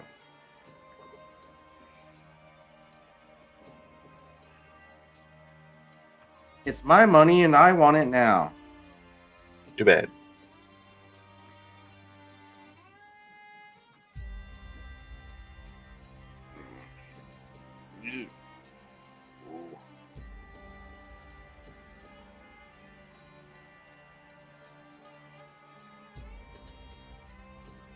Oh, the clock switched over, and there goes the interwebs. Indubitably. In the meantime, Indubitably. Send it, big dog. not really too much that I can do right now besides... Debatable. I mean, we're very much so dependent on what happens with this bottle right now because that's everything that's going on. Y'all are really investigating this bottle. Because it's shiny. Because it's shiny. Quite literally, because it's shiny. Bucky would like to roll to drink. Hi, there's old petrichor. Hee Okie dokie. Oh, we're a little frozen. Hang on. Okay. We good? We're good to go. Okay. So, while you are detecting magic, which is a process that takes 10 minutes, you are sort of manipulating this bottle, and as you're looking it over, there appears to be a little bit of a detail on it that, as you're looking at it, there's like a smudge on it. So, like, it seems to be covering up some kind of script.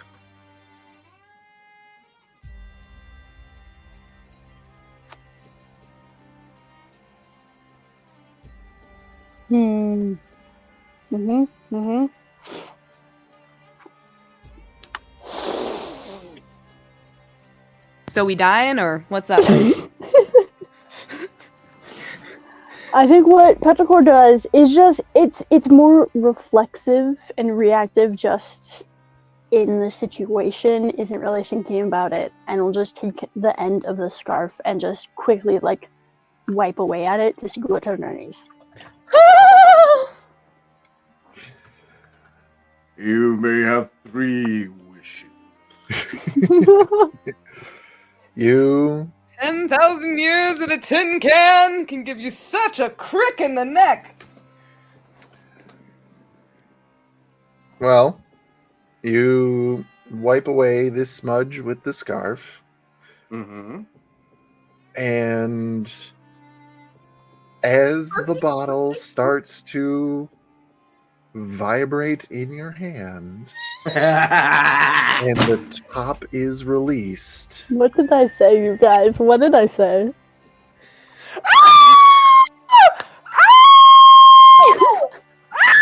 Smash! Preemptive smash! Well, hello there. You're muted. You're muted. There you go. Hello there. Good. Hello. As the top of the bottle is released, you hear first what you don't see before you. The light tinkle of several dozen small metal bells, wind chimes floating along the breeze. Thin waves of sun-faded blue fabric fluttering in the breeze, almost translucent against the bright sun. There's an odd glint of gold, a chain, a necklace, a bodice, and a headpiece. It catches the light as the fabric manifests more clearly, several layers of a thin chiffon-like fabric draping over a feminine form of some individual. They have pale skin bordering on a pallid grey, but not in the way of a sickly corpse, more like the fringes of a storm cloud that's just about to drop rain. What face, or what part of a face you can see, it's mostly obscured by a veil with a hooded headpiece. Smash. But visible golden eyes crinkle in the corner, and it's evident this individual is smiling. You know, there are nicer ways to be woken from a nap than having your house turned upside down. Sorry. and that is where we're going to go to break. You bitch. We'll be back in 10 minutes. Welcome, Dia! I'm so excited! Welcome to the dimensional madness. Oh, I'm so excited. All right, we'll be back. We'll be back. See you all on the other side.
are back to our regularly scheduled program.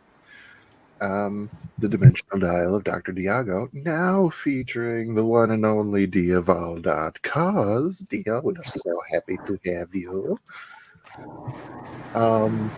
That being said, really quick, we have some other things going on that we definitely like showing you on a weekly basis. Tomorrow, I'm pretty sure that we're doing no Tales of Arden. But we are doing a Well. little something. We're doing a little something something. That's right, little something something. Would somebody wanna... Should I be the one to do that? You're absolutely the one who should do that. Well, howdy, folks.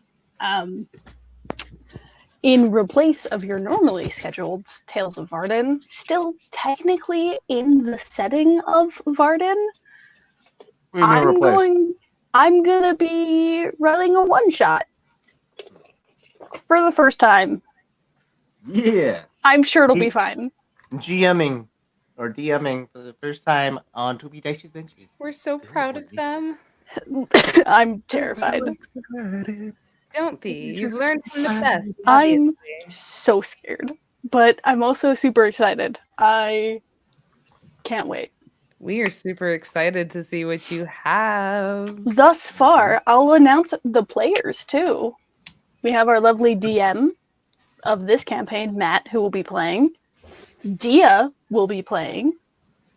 Taylor, are you playing as well? Is that Yes. a thing? I am still putting my character together currently. Taylor is playing, and none other than the normal DM of Tales of Arden, Chris, will also be playing. I've never actually played in a game with Chris. I'm so excited. So much I'm fun playing in a game with terrified. Chris. Oh. I take it back. He played Terry Lowe in Frontiers of Eberron. So Uh-huh. I did Did. play a few There we go. Like few once. sessions. But I will have There to we say, Dia, today's session is we have shoulder buddies. We have. Wait, Sorry. I lost my shoulder buddy. How Yeah, am I gonna? I gave mine a break. Hold on. I gotta move the microphone to the inside. I love that everybody just accepts the shoulder buddy. Shoulder buddy. Yes. I'm not playing Xenia, but we can still have my little buddy. Absolutely. Little buddy vibes. There we go. That being said, I do believe so. With us not doing Frontiers of Eberron this past Sunday, are we doing it this Sunday? I We believe have no idea. for the 30th, for 31st, I He's- think. So far, the Easter pattern that Sunday. he's been sticking to. So if we ended up missing a session, he still sticks to the normal schedule. So the next session's not till another 2 The weeks. 31st. Okay, so two weeks out for that one. Easter Sunday. God, Easter Sunday. Look at that. Holiday's gonna go off and deliver eggs. I was gonna throw in a totally different thing. It's not consequential here. And then What are you implying? What are you implying? I don't play in Crossover Frontiers of between Eberron, but I still do play on Sundays, and that very same Sunday I am playing a different campaign that is not part of the 2B Dice cast anything, so it's not consequential. Well, you should advertise It's it no anyway because we consequential. support you and everything you do, little bean. So on Easter Sunday, every other Sunday for us on Twitch, you can find us at Of Lichen and Moss. I play in the campaign of Brass and Briar as everybody's favorite effervescent, overdramatic ferret, Duke Alabaster Moore, with his group of critter friends. Acquaintances? We'll find out. Listen, we found an literal underground operation happening, and I'm sure it's fine. It'll buff out. It's fantastic. There's a lot of friends of the 2B Dice crew involved, Yeah. and then including this person right here. Hi, Ruby. How you doing? Hey, Hi. Rosie! Just putting you on blast like that because I have the power to do that. Hold on, Zatara's here too. Oh yeah, we're gonna do that. Hi, Zatara. Zatara's our DM. Mm-hmm. Beautiful. I'm excited. Love it. I gotta Yeah. wake up early though. Listen, I wake up earlier than you do. I don't want to hear it. It's fine. I'm sure. Y'all it'll have be a fine. sleep schedule? Only on that day. Only on that day. Because I have to be up at 7 a.m. It'll buff out. Waking up in the morning, gotta get dressed, gotta go downstairs, gotta have my book, gotta have Sippy. So Wake up! Grab a brush and put on also all means- makeup. Oh boy! Now it's just the song time. there are two sides. Copyright, you guys, copyright.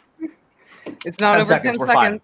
Yep. Quick, let's get away from the copyright and talk about a completely copyrighted material. Tarzan running our Star Wars game. Edge of Like the me. Empire. That'll be on Tuesday coming up. We did Yeah. miss this week, but we are going to be back next week, provided Mhm. that our worlds don't explode again. Right? But yeah, it's all going to be good. Tuesday, 8:30 Mountain Standard Time. We are beginning episode 2 of The Jewel of Yavin. The Greatest Caper is the title. Don't want to miss that. We got a lot of social encounters lined up for you guys. Beautiful, Gosh. beautiful, beautiful. And that being said, then we will be back on Wednesday with Dimensional Dial, where we don't know what's going to happen because we have to see what happens right now. So, Dun, dun, dun. This guy. back into the chlorophyll. Bang. Let me This guy. just make sure. We're in a plant. We are plants. Photosynthesis. So, yes, this person just appeared from this bottle. Yeah. Clucky's Clucky freaks the fuck out. Nash. And as Petrichor is on Clucky's back, who had said after this figure appeared from the odds, like, there's a lot less aggressive, something or other ways of waking up than having one's home turned upside down. Petrichor said sorry, and then Clucky started freaking out, and Petrichor's immediately like gripping onto his feathers, trying to get him to calm down. Clucky does a barrel roll. Just let's get that out the way. He does do a barrel roll. Like, oh! Nancy's literally floating on her broom. Her like jaw is just hanging open, and she is just staring at this woman, and just goes, "Hi." Hello.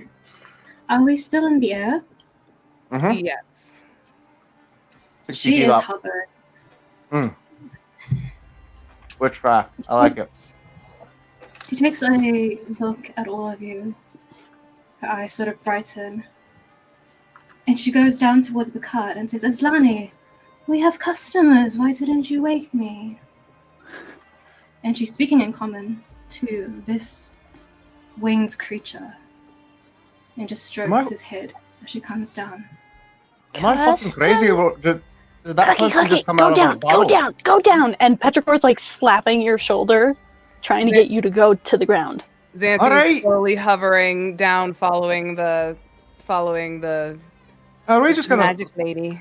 We're just gonna scroll right past the fact that this person just popped out of a fucking bottle. I'll explain it later. We are, because as this all happens, the creature that this person addressed as Aslani turns to them and almost forms a smirk as it says, I did not wish to wake you. However, this one gave me food and tried to pet me.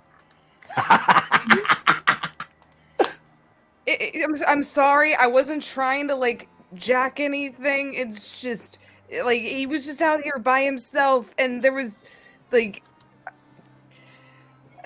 I gave him meat. I hope that's okay. As she stole a bottle out of the back of the cart. She was investigating it, and she even told the creature, "I'm just borrowing this." Friends, it's fine. In fact, thank you. That was a very kind gesture. Now, allow me. And she's fluttering around the cart, undoing several latches, and it seems the cart almost folds out into something bigger than it originally was. She's removing these sheets, revealing more pristine wares from one side and then the other. She hangs up a row of swords and says, I am but a humble merchant traveling across these ways. Is there anything I can offer you to assist you on your journey, I assume? I mean, we kind of already did shopping. Around here. Xanthi will take a look at the wares, but as she's doing so, she will kind of. Can I just get a vibe check off this genie? Sure. Okay. Make an insight check. Petrichor would also like She to sees do a nothing, vibe that's check. a 2. Like even with the 2 plus 7, that'll be like a 10. Petrichor Mhm. wants to do not exactly a vibe check, but Or kind of nine. a vibe check. Just kind of seeing what this individual is about, like reading into the mannerisms and how you hold yourself, kind of a thing. Which I guess would still technically be insight. Mhm. Okay, hold on. Little guy's gonna give me advantage and a d6. Guidance. So Clucky. Yeah, Clucky's invading your personal space currently. He's just poking you in the arm.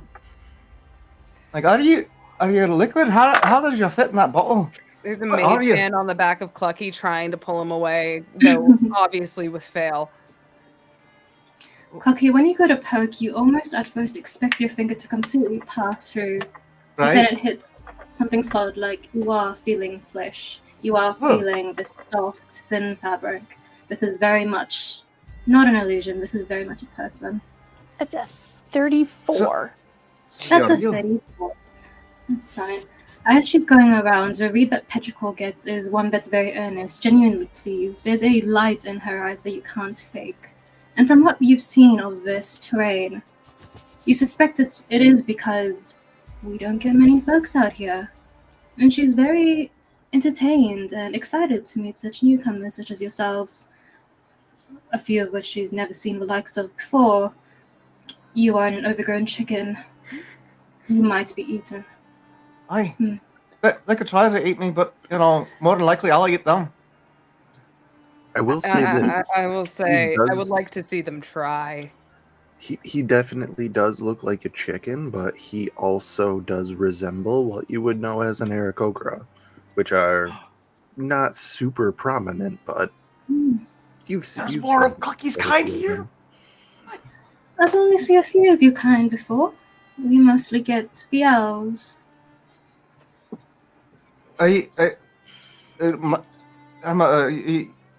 What? You're an Aarakocra, you know? What the fuck did you just call me? Okay. Let me explain this before he gets overly anything about anything. Technically, he's just a chicken. God gave him a more humanoid form. It's kind of a that's long me. story.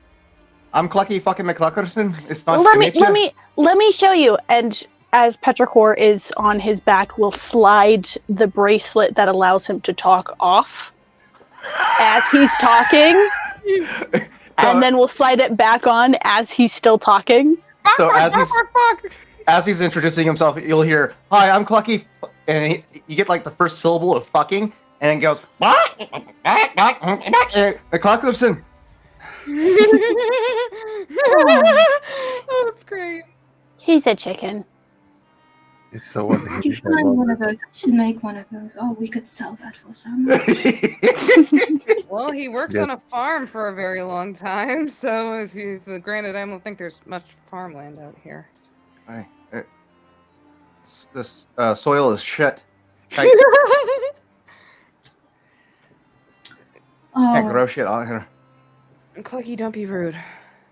there's resources are scarce, yes, but if you know how to look and where to go, it can be prosperous enough. The mountains have more to speak of, but down here, well, Speaking of which, hmm,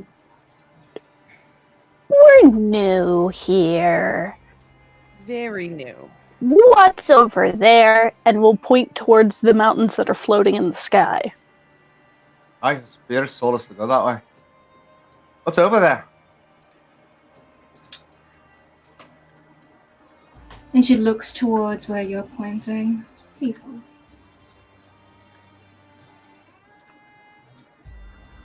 While we are holding, Oh, wait. Hang on. Never mind. Go ahead. I actually don't have much on the mountains. I just want to have a look.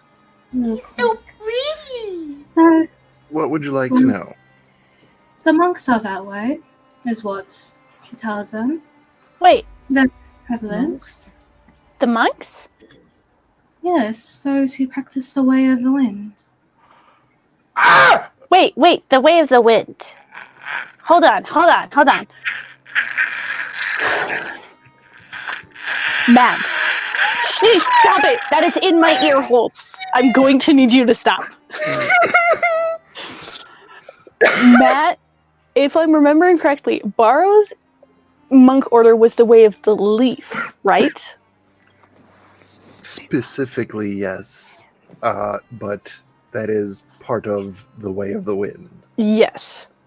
Because he has the whole motif about following where the wind takes him. As you say that, Petrichor, starts jumping up and down a little bit on Clucky's back. Okay, yeah, that's good. We need to go there. What's the best way to get there? Well, you could try to fly. I'm not sure how far you'd get. We're not sure either. That's why I'm asking. Keyword try. How accessible are the monks usually, ODM?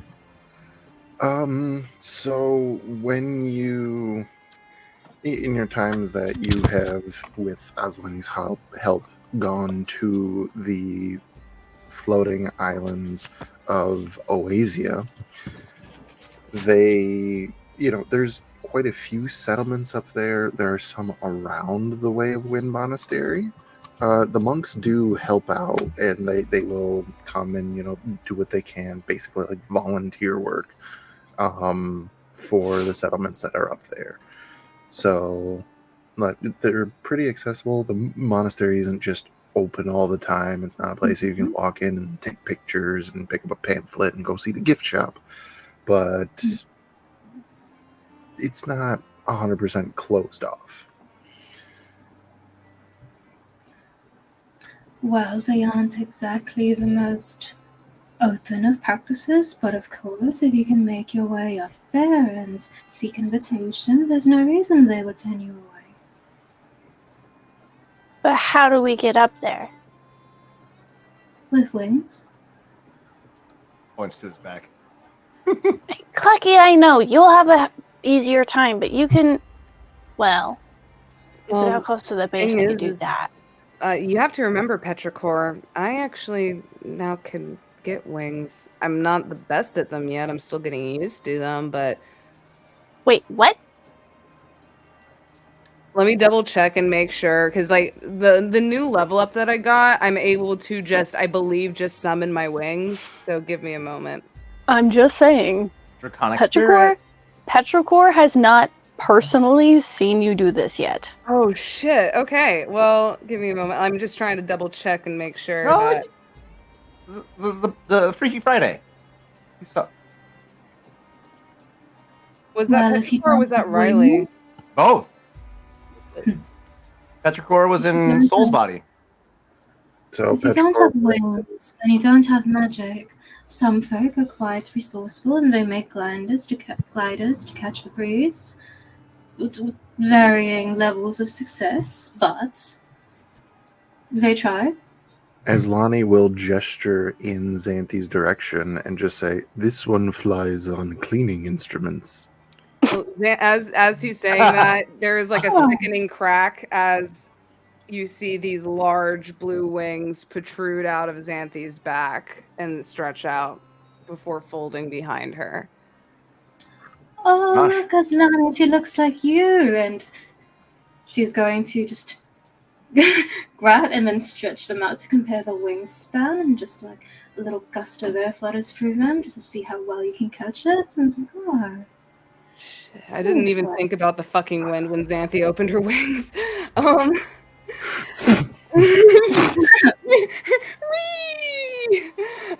And there goes Xanthi. I'd probably say she'd probably adjust for a minute before folding them onto her back to prevent any sort of wing problems. Wing And mishaps. she kind of looks over at the creature and just goes, "If you don't mind my asking, what kind of creature is that?"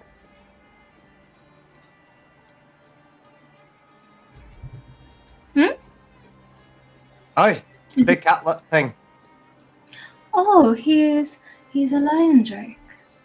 Or a dragon, depending on your tongue.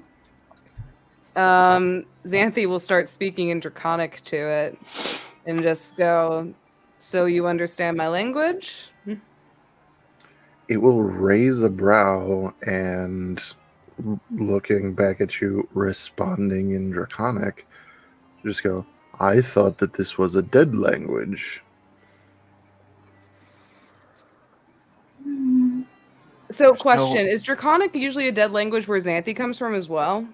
Considering there's not a lot of dragons? So, back in the Prime Dimension, the world of Aetheria, dragons are seldom seen. They're still a thing that happens, but they're incredibly rare occurrences. Draconic as a language does exist. It's usually only used in like a scholastic sense. This would have been something that Xanthi was forced to learn.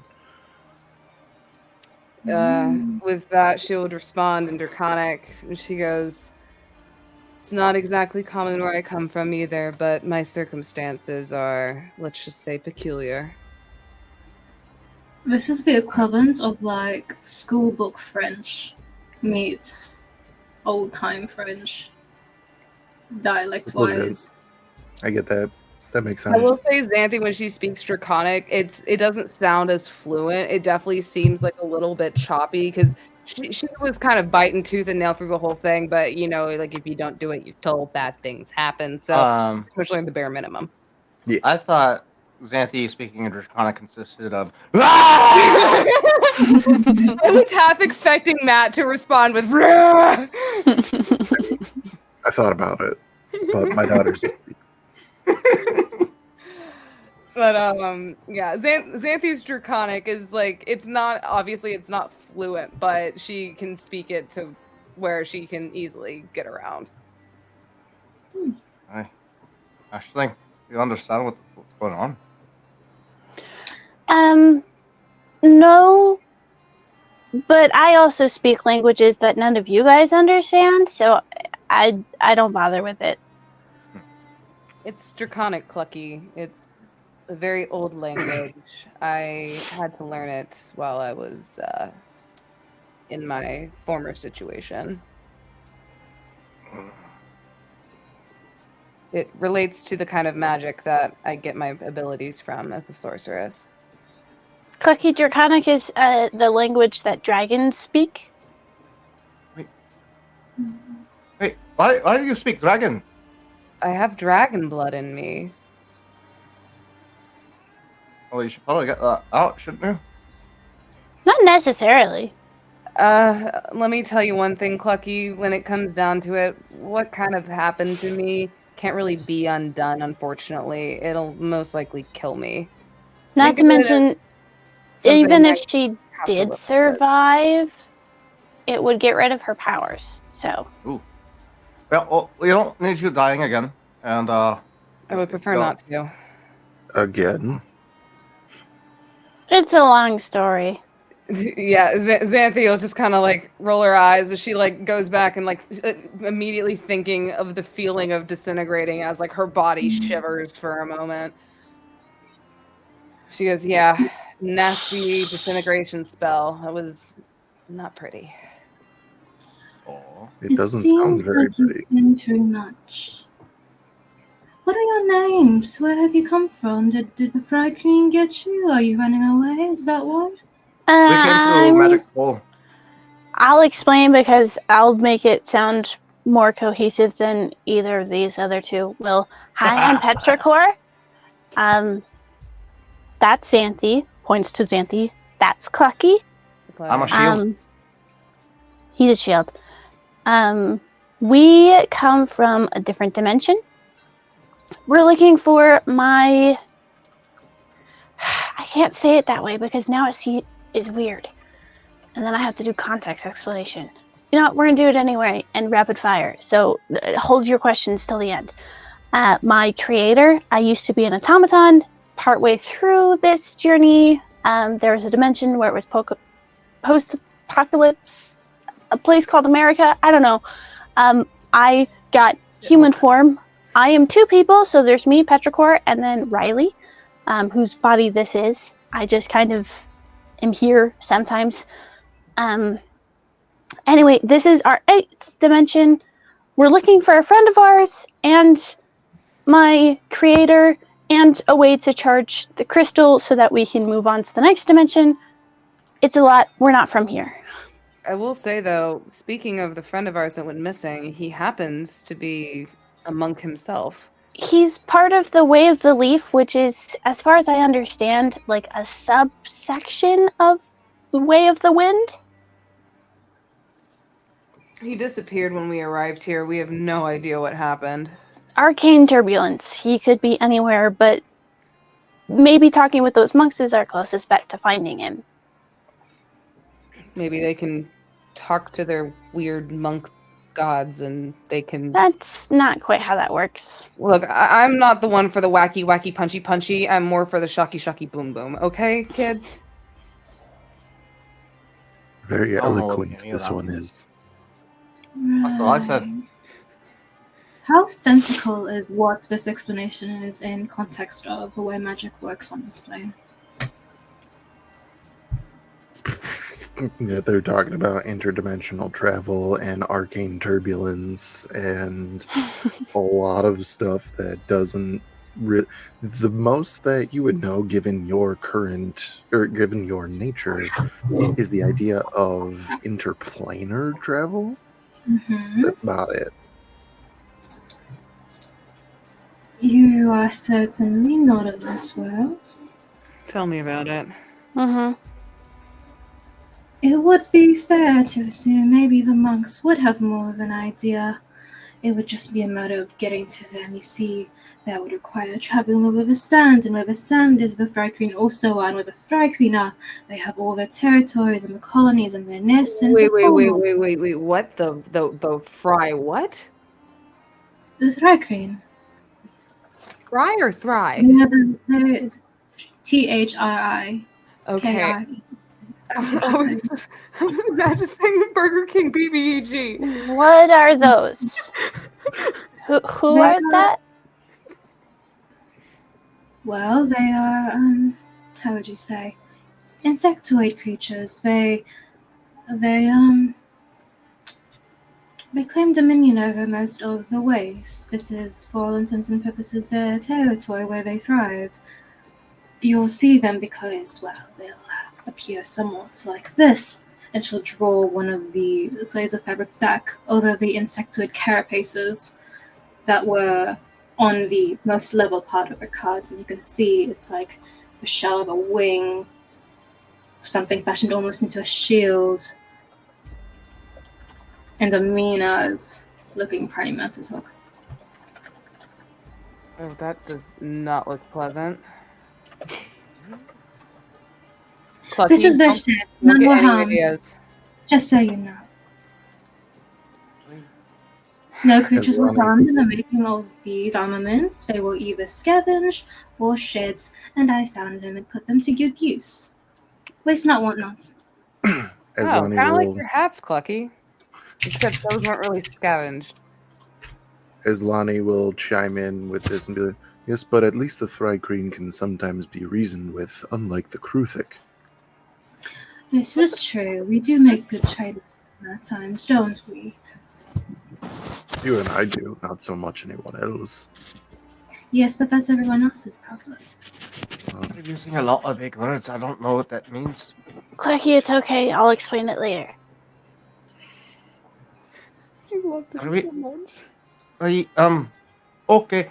Well, I've been Clucky McCluckerson. We need to go find our blind friend. Should we get going? We already did shopping, didn't we? We did. Xanthi will take a step forward and she'll just say, as Petrichor mentioned earlier, my name is Xanthi, Xanthi Nightingale. But as much as I hate to ask this, we seriously have no idea what we are doing, and we can find some way to pay you back, but could you possibly be our guide when it comes to this? Because Yeah, we are in completely unknown terrain. I could kill things for you. He's very Pretty good at good at killing that. things. And I'm a shield too, according to the Queen Raven lady. Raven Queen. Yeah, that one. And granted, I am never one to underestimate anyone's power and ability, especially considering the vessel that you have just come out of. But we would also be willing to offer protection on, well, if you choose to decide to guide us. Hmm. And possibly a cool adventure.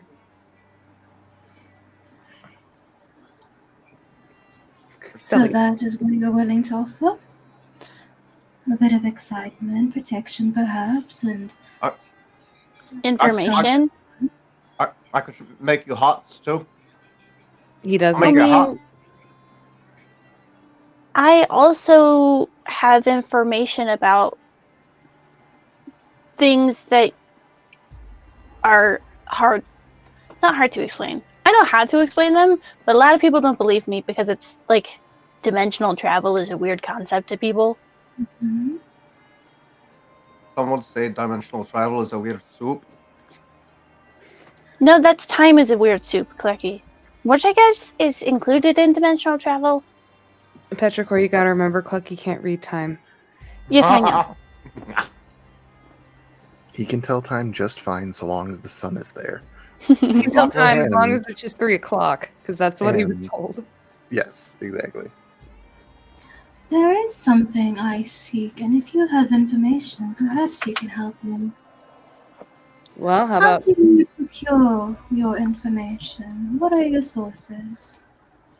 Well, it depends on the information. I seek a location, Ooh, I'm good at hiding but things. it's not one easily found in maps, and I have a vague sense of where it is. But if you could perhaps narrow down my search, and if it so happens that your journey intersects with where I need to be, then we have a common accord. I mean, I can.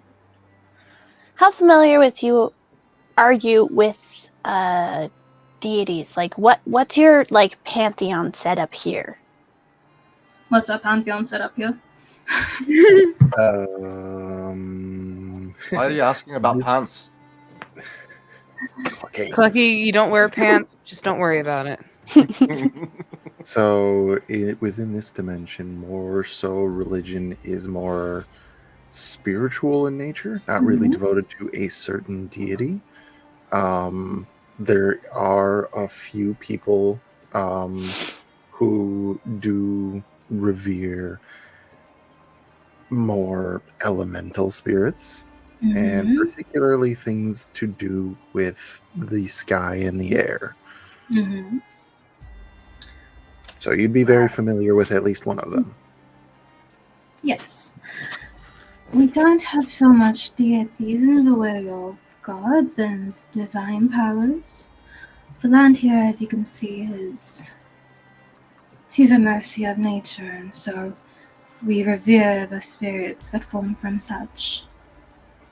The location I seek is one of my patron, Zaban Ali Mamil, a lost temple that we have not been able to recover, and that is my task, among other things. I mean, I can ask. Calling her my god is weird. My patron deity, I guess you could call her. Sky Parent.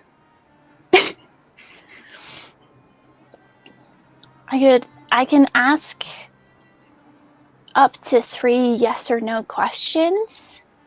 which could potentially help narrow your search. Mm-hmm.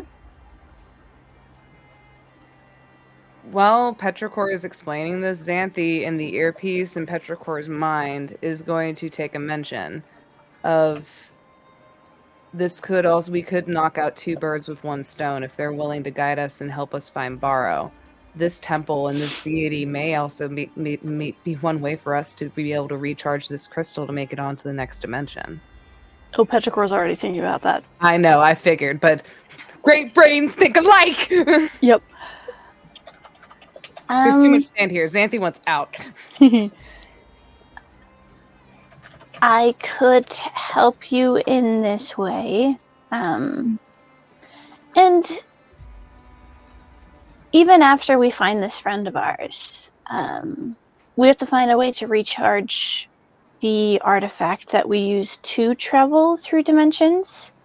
And we could potentially help you on this search because maybe it'll lead to something that can help us.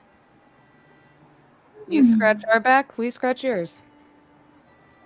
A good trade. I like that. Well, you Don't definitely touch one for a good trade. She says to Clucky, and she's just like, I was literally just thinking to myself, what the hell is Tarzan doing? And then you just go, don't touch him. Very well. We can ask 3 questions. I only need to know the answer to one. Really. Do Okay. I, just from what knowledge I've been able to ascertain, Matt, about Saban's temple, do I know whether the Thry-Kreen territory it's located in is towards the floating mountains? Is it in the same direction? It's not actually. It's not too far away from it, but that's another thing. These floating mountains, they tend to relocate on the winds, so they might be a lot closer tomorrow. In that case, because I am feeling of a generous nature, and I fear that if left alone unattended, your friends may pass. Oh, that's an everyday basis, honey. Some just aren't cut out to live amongst the wastes. And that's fine. That is life, I suppose, for those less fortunate. I will help you find your friends. But I will not aid you in your search to charge your crystal until you aid me first. Does that sound fair? Like That's a fair. very fair deal. We can do that. Xanthi will extend her hand for a handshake. She extends her hand and takes yours, and it feels cold. But like a Xanthi pleasant chill, will- not frigid like ice. We just made a deal with the genie. Xanthi will gently shake the hand and give a nod, and with that, she'll kind of like flap her wings a little bit, and lets out a sigh and goes, "All right. Is there anything else, any other ground we need to cover before we start just covering ground?" Aye, yeah. Make sure you're all drinking water. It's a little warm out here if you haven't noticed. So, yeah, drink up. Say hi. What's the word? High motion. Hydration? Hydration. There you go. Need to stay hydration. Oh yeah, and he'll hold up his water bladder up to Petrichor, and you need to stay hydration. So drink up. Cookie, the way that sentence structure is supposed to be formatted is you need to stay hydrated. So the base word is hydrate. So currently doing, hydrating, need to do, hydrated. You're trying to distract me. Drink water. Oh, we have plenty of that. Fairuz opens up what looks to have been like a block chest, and inside is multiple small beads, translucent. They seem to have a small degree of water inside them. These are beads of refreshment. Xanthi will kind of like tilt her head to the side, and do we know what these are?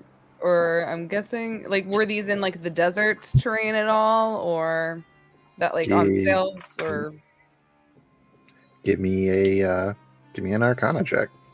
Arcana. As this is all happening, Petrichor, I'm realizing, is now wearing their previous blindfold as like a bandana at this point.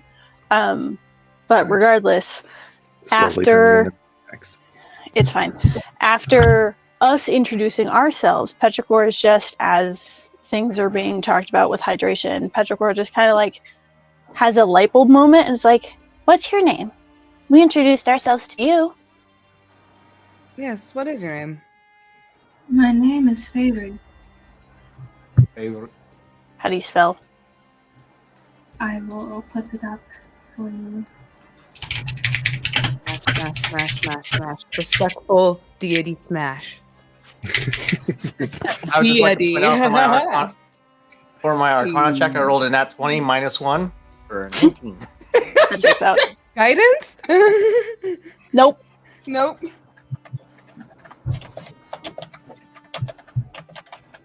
But I'm not actually rolling it. I just wanted to roll just for shits and gigs because there's no reason for Clucky to actually know anything about magic. Yeah. Because Xanthi rolled an 8, so Clucky might have more of an idea than Xanthi. There's no logical explanation to that. There's no way. Unless, like, Petrichor is just leaning over and whispering the information into his ear, because Petrichor would. That's accurate. That would be probably the most logical explanation. I will say, like, Xanthi, if she doesn't notice, because she's probably paying attention to the bees, will just, like, look at Clucky and just be like... I think the heat's already getting to me. How much would it be for a few of those?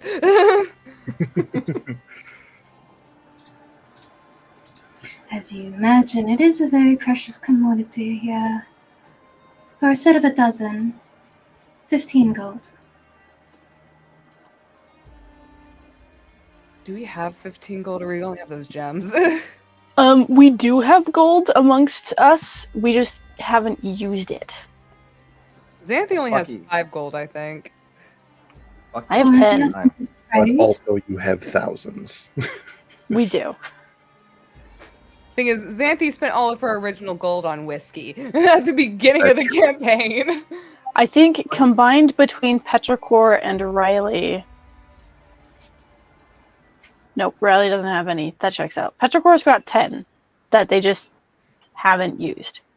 Clucky has 69 for some reason. Smash. Yo. Nice. He probably accidentally swallowed it at one point when he was consuming one of Yo. those. That, and then he coughed it up, realizing that it's not edible. He just kept it because it's shiny. So is somebody donating some gold pieces, or is Xanthi going to have to be that guy that goes to the store and goes, "I only have $100 bill. Can you give me Nah. change for my $3 purchase?" Petrichor will throw in 10 gold. She did offer to trade if you have something of similar worth for something She interesting. did! Wait! Even better. I have all kinds of shit.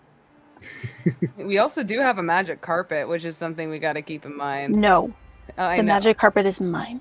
No, but I'm saying it's perfect for the But you vibe got of this lucky. whole entire fucking dimension. I mean, Okay. a fairy This and- is the best time to bring this up because I haven't had to. Petrichor has loads of like extra deer antler that they've just been slowly making things out of. So Petrichor has this small amalgamation of trinkets made from deer antler that are actually very expertly carved. Hand carved. If I'm Do being you want- honest, Fairuz, I don't think you know what a deer is. There's no deer Is this here. bone of some sort? It's deer Feels like- antler. It's a bone, kind of. It's more like nail. It's more like nails, but it's still technically bone. They What's a stick out of deer? these creatures' heads, and they use it to slam each other in the head. That's It's really pointing. wow. They don't. They use it to stab, not ram. Petrichor will draw in the sand like Hmm. a kind of okay looking figure of a deer head with a set of antlers. Hmm. We have a deal for 10 gold and 2 of those antlers if you have any uncarved left. I think so. Not full, but I have pieces. That's fine. I like it. I like it. You have the remains of an animal that hasn't existed here for thousands of years. So you That said makes 10 gold and 2 pieces of deer antler? Mm-hmm. All right, Cool. I will take Let my me- 5 gold off of. So now I And have I 1 gold will- 'cause I had 6 gold. I will give the other 5 and the deer antler. Clucky pulls out his 69 gold because he's seeing everybody exchanging things. Clucky, no. Put it away. We don't need it. You're okay. As Xanthi hands over the gold, she's like, I was going to use this for whiskey, but I don't drink whiskey anymore. You're sober now. I'm trying. I'm fucking trying. You can see Doing as you great. mentioned whiskey, she opened up another chest that had several miscellaneous bottles and just respectfully closed it again. Sorry, hatchling, but I believe the word that you're looking for is sorcerer, not sober. No, okay, Clucky, I'll explain it to you later. Yes, Clucky, I am a sorcerer, but I'm also sober. It means I don't drink the spicy water. Oh yeah, spicy water is a little tricky. It made me feel funny. It does I blew up dehydrate the you last of fast. it. One of my favorite Come, bits. you must run away, but suns are changing and enough. One of That my was a fun favorite bit. bits in this entire campaign is that no, Clucky, this is what this means. That no matter who does it, because at one point it's everybody. Just Clucky says something and somebody just has to go, no, that's not what that means. He says, stop. You need to know. Yep. So, packing all of our things up, returning the cart to its travel form, and mounting oneself upon Aslani. And then the rest of us, are we going by carpet or are we going by... I kind of want to fly the carpet. You have to come up with a command word for it I first. know I do. If you watch your Arabian Nights, you have to have a command word. Arriba. Oh boy. Uppies! I've had an entire week to think about this and I still haven't made a decision. What? How was this not priority number 1? It absolutely was. I've been thinking about it all week.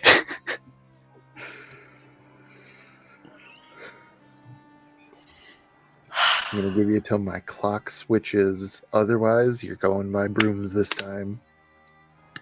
I think we're just gonna go with what we already have out because it's in the bag folding. Okay, that's fair. It's a faulty Alright. carpet. Xanthi, can Xanthi offer Petrichor the Petrichor is still on Clucky's back, homie. Oh, okay. All right. So Xanthi, with her wings out, is going to take her broom, attach it to her her chest, and then slowly ascend very carefully. It'll be easier if you on your back, not your. So anyway, the group takes off and starts making their way towards these floating islands. Yes. And it is at this point that I get to do something that I've been wanting to do for a little while now. Hang on. DM magic. Where is it? I'm Where is it? sorry. Smash. Smash. We have to edit something. Yeah, I'm sorry. Oh. I changed things, but it's fine. Okay. 1 second, people. Technical things. I shouldn't have messed with things, but I did. And that's on me. This is why we can't. It's fine. It'll buff out. So what character is Victor gonna show up as now? I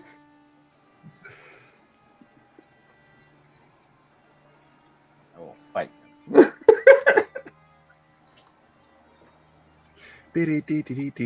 I would have changed the layout myself, but I don't know how to do that on my phone. I've not had that Okay, much. let me give it a shot. Oh, we got this. We got this.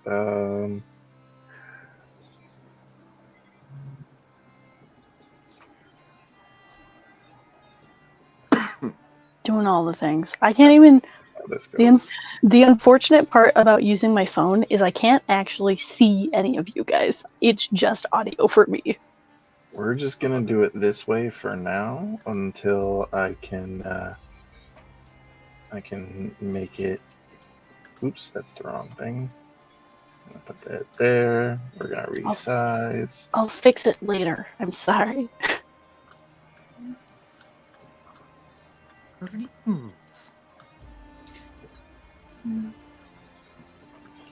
Let's see if we can't do this to make things. It's not gonna. Here we go. So this is how it's gonna go. But save. Update. Ah, I made it happen. Good job. Proud of you. Hi, Victor. Hi, Victor. He made it! Yay! Hi. He's been sitting backstage for a while, you guys. Very That's patient. Not and nice. sitting here. And I also love that he actually came into the call just as the Way of Wind Monastery was dropping. Mm-hmm. He did. He couldn't It was great. have timed it. I love my Matt, timing. I would like to use Know Your Enemy on Faeruz. So we have to check in a little bit here because Mr. Barrow, the last thing that we left you with, the party was leaving to the next dimension. There was a flash of arcane energy that envelops all of you, which is very customary. You are accustomed to the warm feeling that comes over you before a slight sort of vertigo feeling of you getting pulled towards the dial and then dropped into whatever this new place is. As the transition is happening, the dial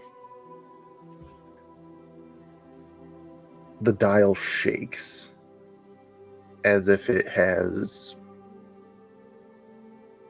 quite literally, you know, I'm going to use the term because it's what we said earlier, arcane turbulence. And in this, everybody is kind of shifted around, but Barrow, you were knocked off your feet, and that warm feeling that you're accustomed of washing over you when the dial is activated, that feeling slips away from you as you fall out of the transition.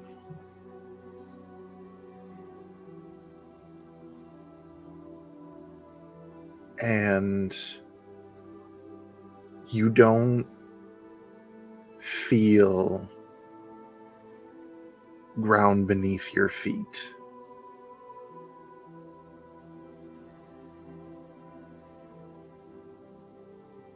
There is this moment where you're trying to perceive what has happened and where you've ended up. But there is no point of reference. Just the rushing wind all around you, seemingly from all four directions simultaneously.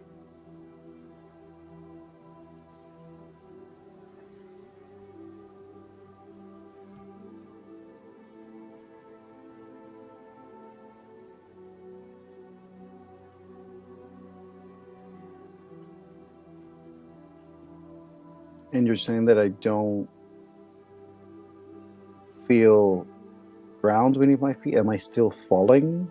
Or do I... There is the essence of falling, but you can't tell which way is down. Okay. Other than the wind, I'm assuming there's nothing, no other type of sound that I can perceive to give me any reference point.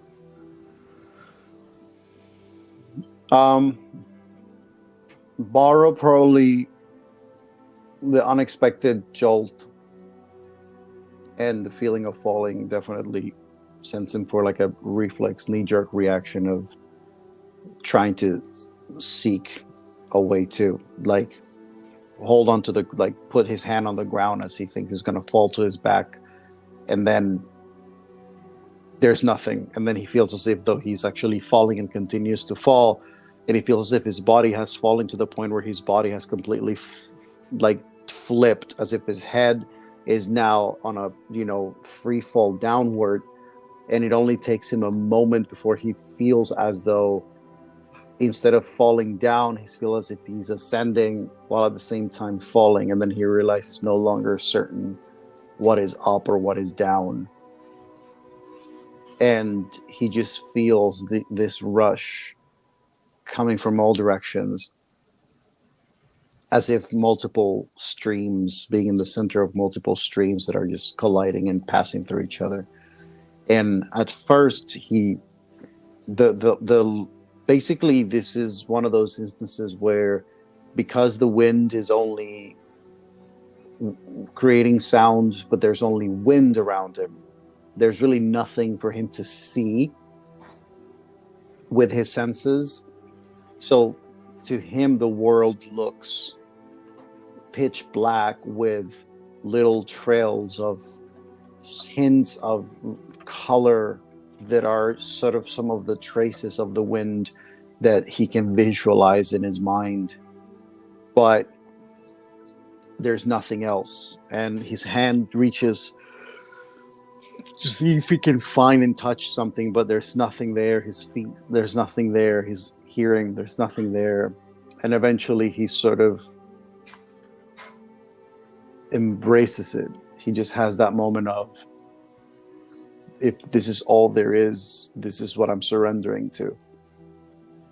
And so he relaxes his body as he allows himself to fall or ascend or journey through whatever it is, this multiple current that he has found himself in.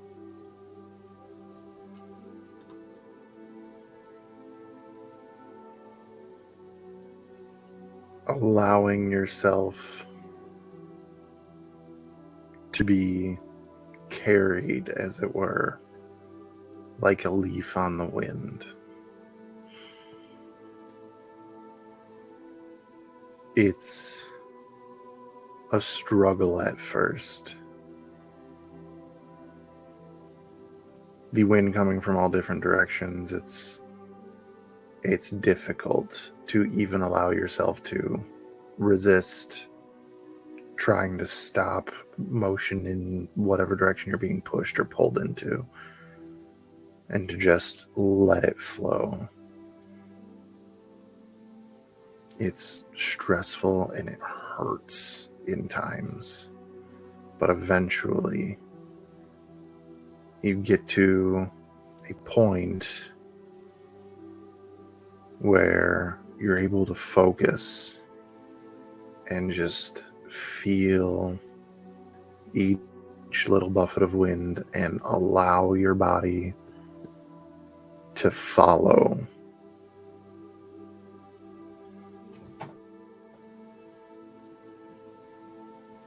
And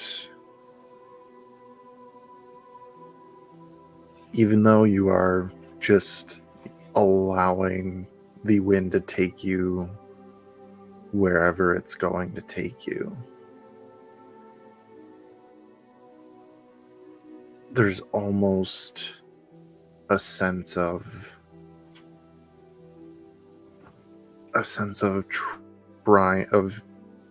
you get a sense of maybe you can try to manipulate the direction. Not that you have a frame of reference of where it would go. So as you're just allowing this to happen,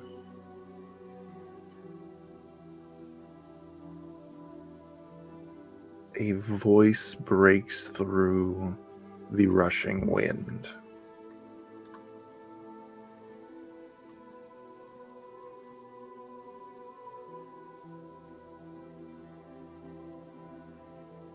In the silence of the darkness, as if fast asleep, reach into that blackness and find a silver line. This is a quote from the book that you've been reading.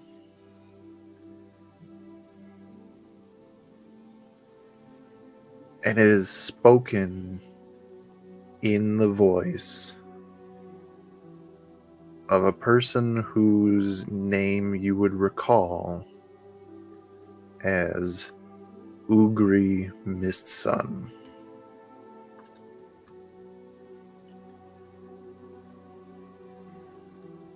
This person is, from what you were told, because you've only ever seen him once, the Grand Master of the Way of Wind. Smash.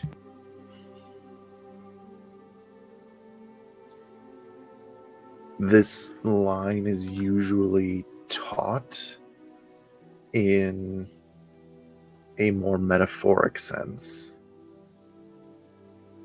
In the silence of the darkness, as if you were fast asleep. In those times when everything seems terrible and dark and like there's nothing that you can do,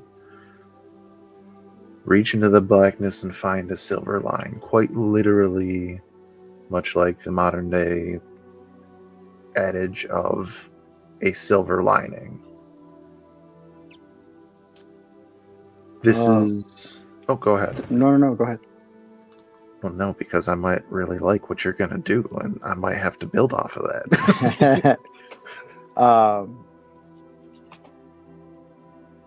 Borrow hears the sentence and recognizes the voice. And in that moment, his eyes close. And his arms slightly move away from his body. His staff is now... he tries to tie his staff to his belt. And he just starts to get a sense of the dance of the directions. When there is an increase in one direction versus another, and basically allowing himself to, whenever he feels that wind approaching that maybe has a little bit more strength than the other, he actually puts his palm in that direction so that when that wind gets to his body, he uses it to move his body with that. And then as he senses the other one, if it's another one coming in the other direction, he moves it so he can keep moving. And he just basically keeps allowing himself to flow in one direction and the other. And as he begins to try to get a sense of the different directions, as he gets a moment where he feels the momentum of all the different directions of the wind making his body twirl and spin and float, as he does the spin, he brings his hands together and he actually claps them in front of himself to actually create a source of audio from his hands to try to create a little bit of his orientation and his internal senses visual. As he is, every time there's a new gust, it's just a spin and a clap, spin, clap.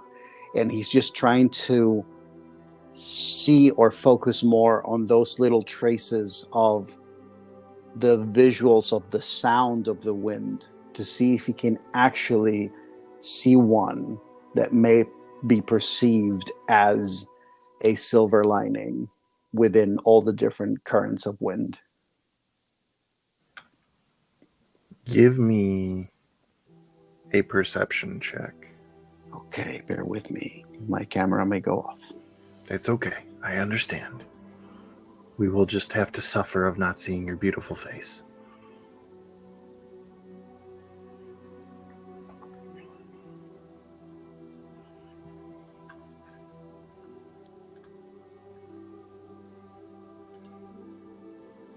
That'll be a 22. You are following this wind, making these sounds for something to provide any sort of reference, any sort of direction. And you're seeing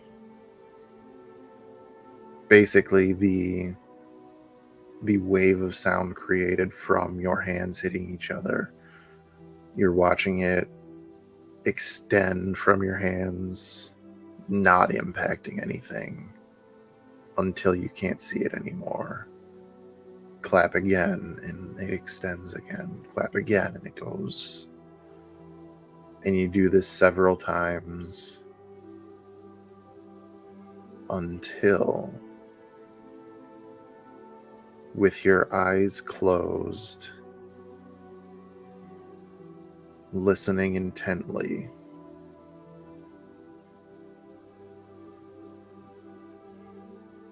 you watch that wave of sound extend from your body. And when normally just keeps going, you watch it shift to one side.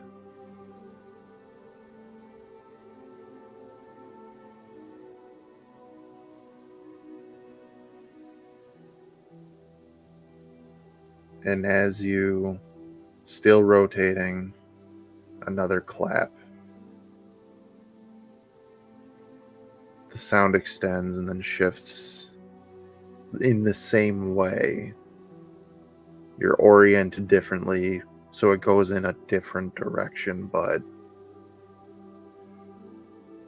with your perception check, you're getting the feeling that this sound wave is getting pulled as it's leaving you to a certain direction.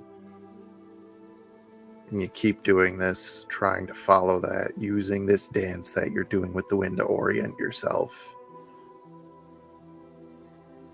And as you're following where these sound waves are going, to go from being like just this wall of sound, and then pulled, as it's pulling, as it's getting smaller and condensing, these sound waves eventually filtering down to what you can actually see as a silver line spiraling down what looks like a funnel.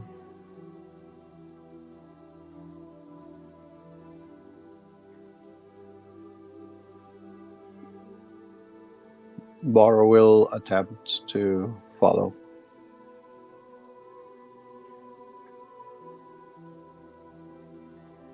It takes a second, but because you are being pushed from all different sides, eventually you're able to grab this current, grab that current. Just getting enough of your body in the current that is pulling that silver line.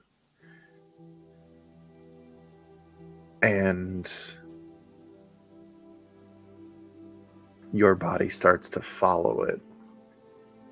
There's now no more direction. You are being pulled faster and faster, spiraling towards the center.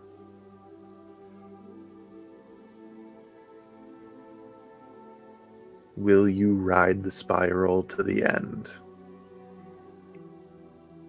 While casting slow fall.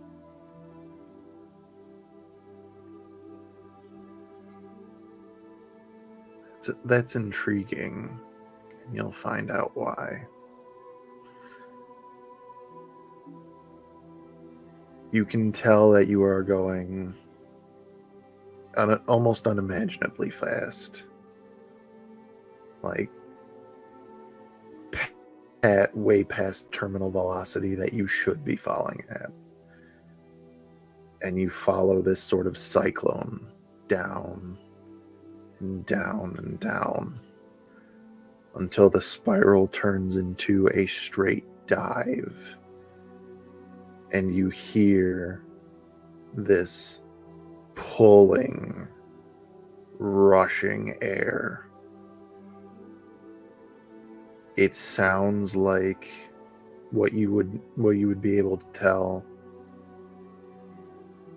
the feeling of air going from a high pressure system to a low pressure system, being forced almost like a vacuum. And with that, you know that that this air is creating a vibration as it rushes past something. Just like a wind makes sound going through a window. Because that's kind of what's happening. Air is being forced through some type of void, some type of opening. An opening that you are being hurtled straight towards.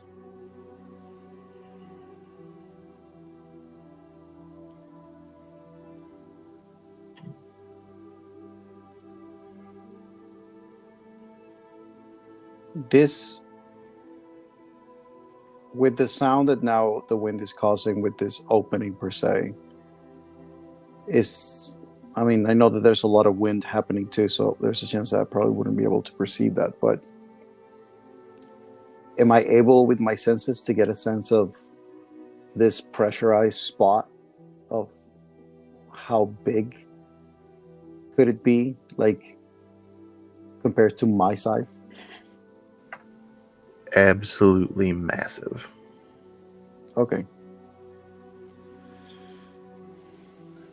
Borrow, as he's falling, or as he's going down this thing, he actually has a moment where he's actually allows his body to turn to sort of face in the direction from where he thinks he has come from, with all the different winds that are moving around. And even though he can't see at like the surroundings of this world, or it's quiet, he has a moment where he says to himself,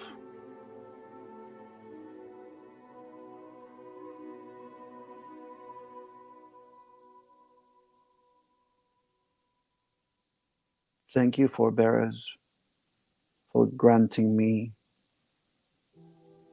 the chance to meet the winds of fate. For I believe myself to be in the place where they began." He doesn't know this for a fact, but he fully believes that, to the best of his knowledge, whatever particular name he may have grown up knowing it as, he believes himself to be in the elemental plane of air. And as he says that, he sort of allows himself to just go into this rapid speed direction that he's going into.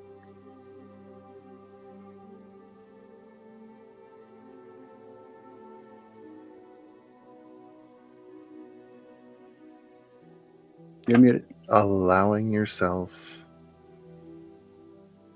to fall back through this great rift that you find yourself at.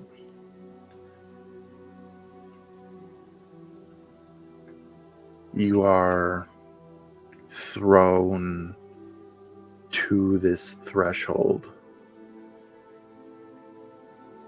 feeling now for sure like you are falling into this rift.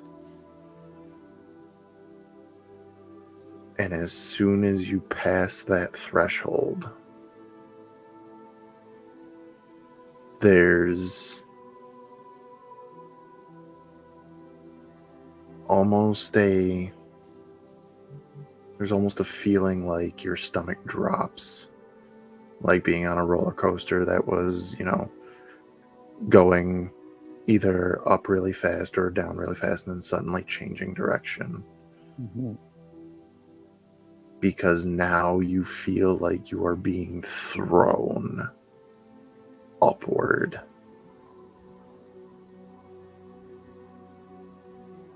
The silver line that you've been following is now spreading all around you.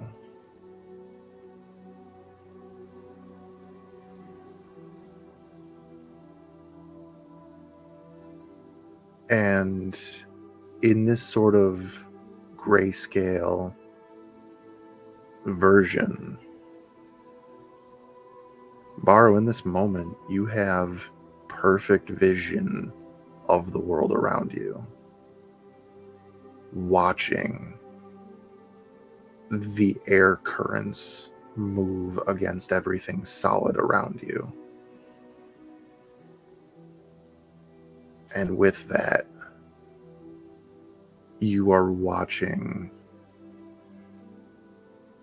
a jagged expanse around you that you are being ejected from.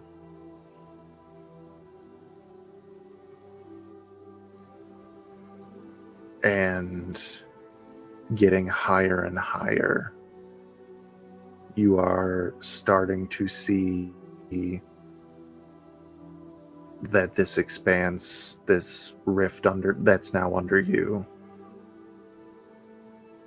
it's in the middle of a mountain range. One that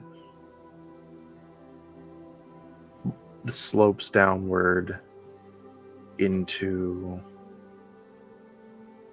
a plane of some type of, given that it's all sort of this grayscale, you're not sure if it's rolling plains or if those are sand dunes.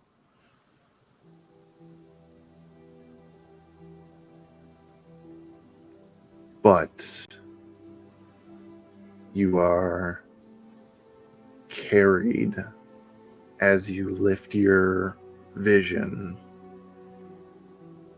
and you see something that you shouldn't, which is large masses in the sky.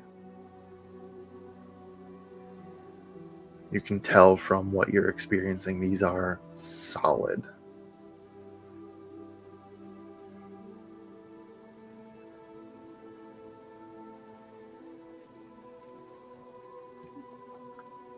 Baro.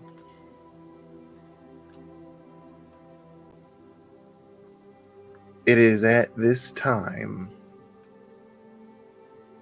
that you hear Petrichor's voice in your head with the message that I sent you.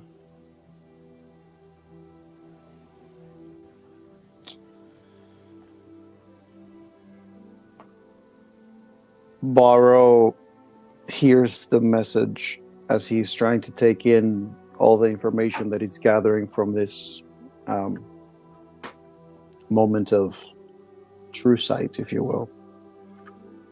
And he hears the voice as he's sort of sensing the dunes or mountains section, just continuously. Is he still ascending? Like, is he ascending as if he's going into one of these sky locations, or has he begun to fall back down?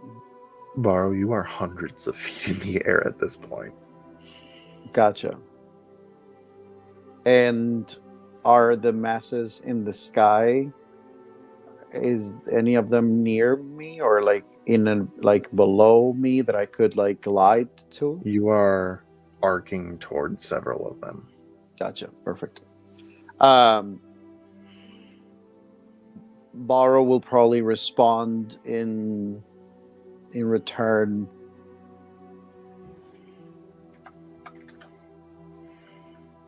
Traveling in the air, massive formations in the sky,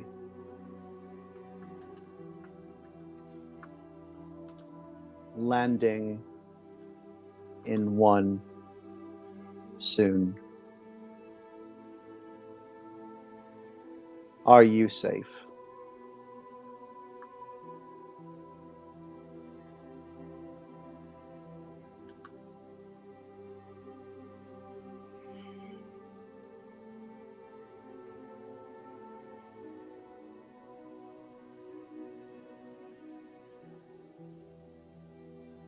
At what point in time do I hear this?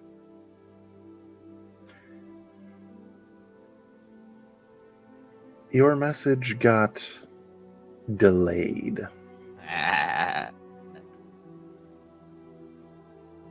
Basically until Borrow's sending stone had reception again. His proverbial sending stone. Fucking T-Mobile. Team Mineral. Should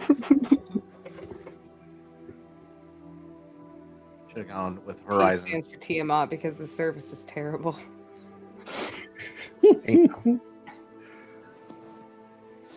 We'll say that this comes as you guys are a little bit into this journey with your new companion Fairuz. Genie and us.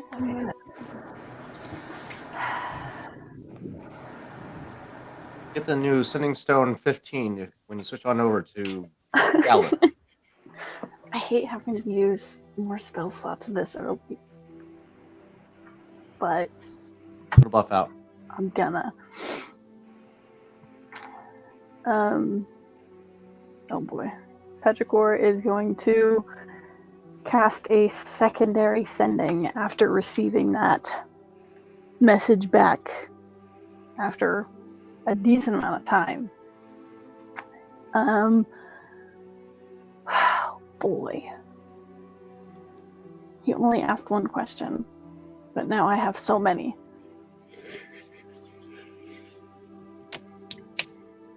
Where the fuck are you? I gotta fucking count again. Hold on. My tally marking system is actually quite effective. This is going back to the days where your text messages had a character limit. How many texts did you send this month?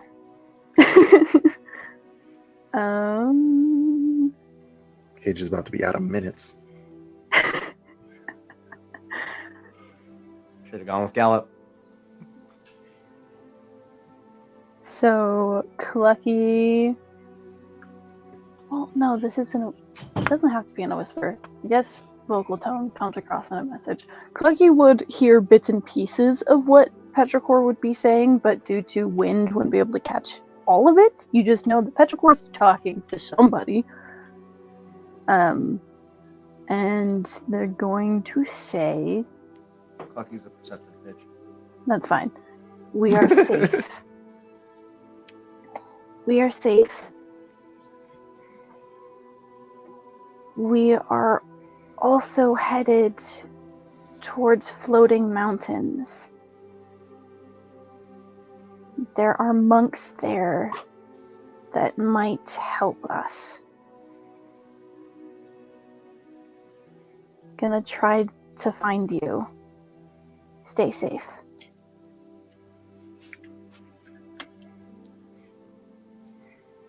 We'll search for monks. We will find each other.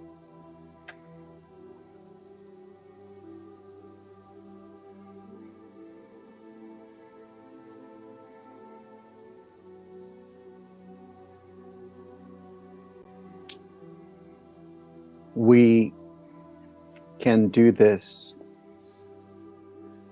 We are not wheat.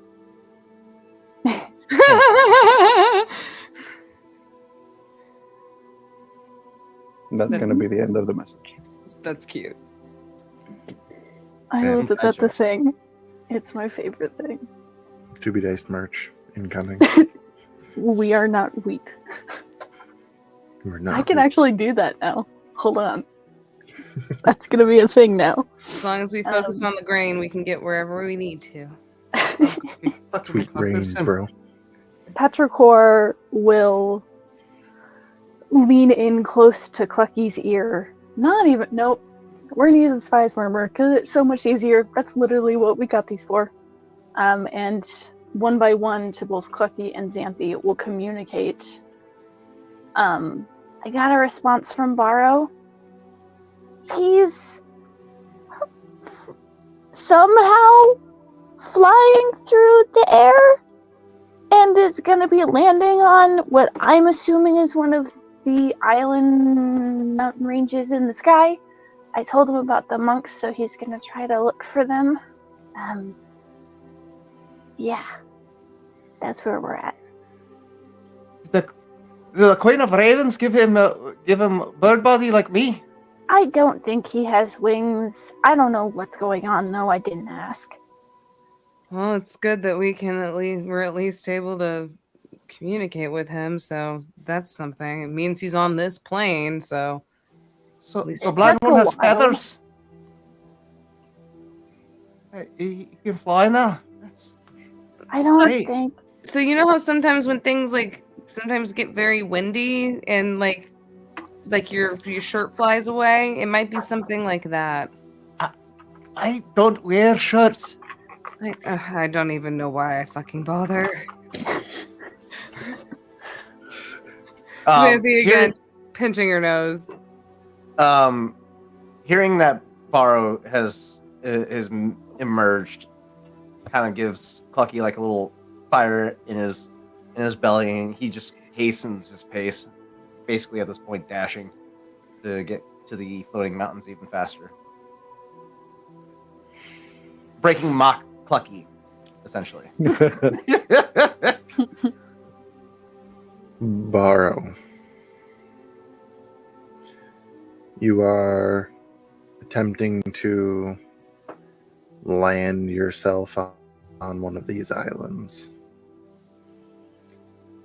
being rocketed through the air at speeds in which no human should experience. Mhm.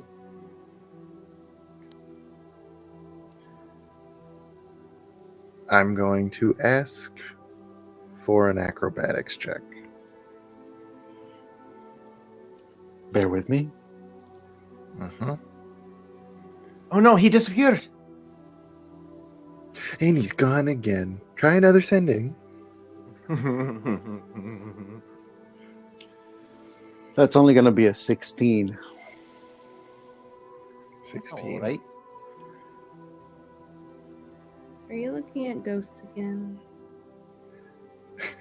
That's ominous. Varro, you angle yourself, trying to point yourself towards the closest, most sustainable looking floating island. And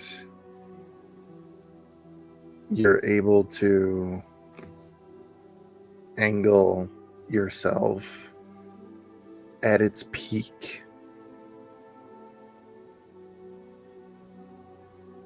And your intent is to try to push put your feet down on the slope of the mountain. Try to like brake and slow yourself down because you are in free fall. That would be when I cast the feather fall. Is it feather fall or is it the monk's slow fall? Because if That- we're gonna get into mechanics here, slow fall just permanently like the monk one, the slow yeah. fall. The monk one. So The monk then one. you negate a certain amount of damage. It's not like feather fall where it slows your fall. Slow fall is inadequately named. Gotcha. So if you want, I can roll 20d6 and we can see how much damage you take. No, Oh, because if it's not something that reduces, then basically what Bar would attempt to do is he's free falling, he has grabbed his staff and he actually has the staff slightly lower than his body, so that what he's trying to sense is he's just trying to keep a sense of the mountain, and using the staff as sort of like the guiding of it. And what he wants to do is that as he gets and he feels the first instant of like tapping the ground, he wants to use his ability of being able to to run on vertical surfaces to basically keep running, trying to just keep that momentum going and like go between like running and like sliding and sort of like just doing that as he's trying to slow down from the speed of the slow fall. Okay. You do this, you start moving your feet as fast as you can. Ooh, let's see exactly how fast. Are you using the boots that you stole? You kept those? I kept those, right? Did I keep those? It wasn't in the bag of holding because you were wearing I was them. wearing them. That's true. Oopsie daisy. And we did rest, so technically speaking, they would be recharged. So yeah, he would. He probably, like, knowing that he has them and knowing that they're there, he probably would have, as he's falling, prepped them. Do like the little tap, Okay. and just sort of like stand by, and then just That's when basically the world slows down around him. yeah, and then it's just step of the wind. So here's what I need to know. What is Borrow's movement speed?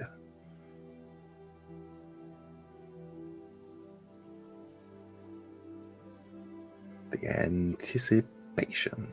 50 feet. 50 feet. Doubled for the boots, 100. And then Step of the wind. movement, action dash, bonus action dash. You have 300 feet per turn that you can cover. Holy fuck. Mm-hmm. If this is running speed down a mountain,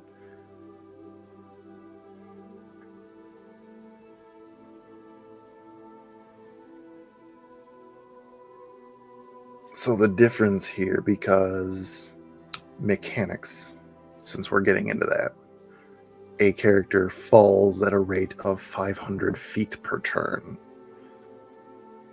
So you're basically cutting off 3/5 of what's happening. And then I'm adding on a dexterity check. You are running at full speed down this mountain. I'm sure we've all done it. You go running down a hill and you get to that point where you know you're moving faster than your feet are. Mm-hmm. And basically from the camera, the audience's point of view, there is this line of smoke that's coming down the side of the mountain, which is you just tearing up trying to run until you get to a point where it's just too much and you start rolling, eventually getting to a point that you start to slow down in the roll.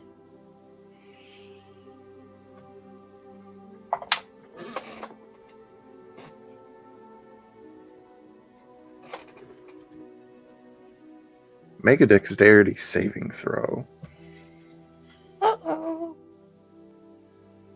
going to point it out.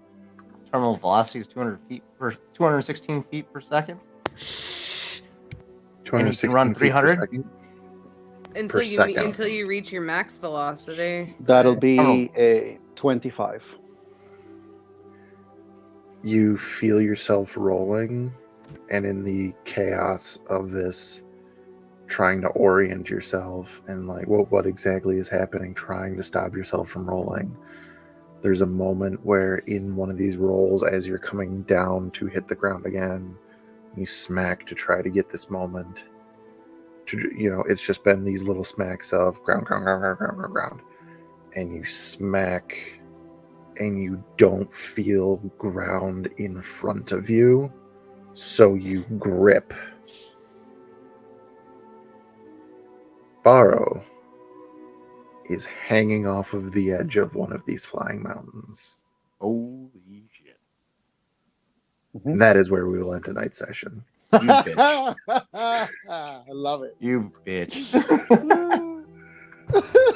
Thank you all very much for coming. Thank you to Victor for being able to make it so that I can just torture everybody else with this and leave you literally hanging for a week. Shit, I missed the ending. Fuck nuggets.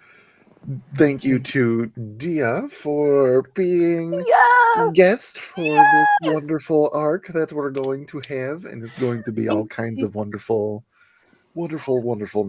There are plans, and it's going to be wonderful. And then thank you to everybody who tuned in. Once again, this is To Be Diced Adventures presenting the Dimensional Dial of Dr. Diago. A wonderful time that we had tonight, and we will see you next time. Stay tuned.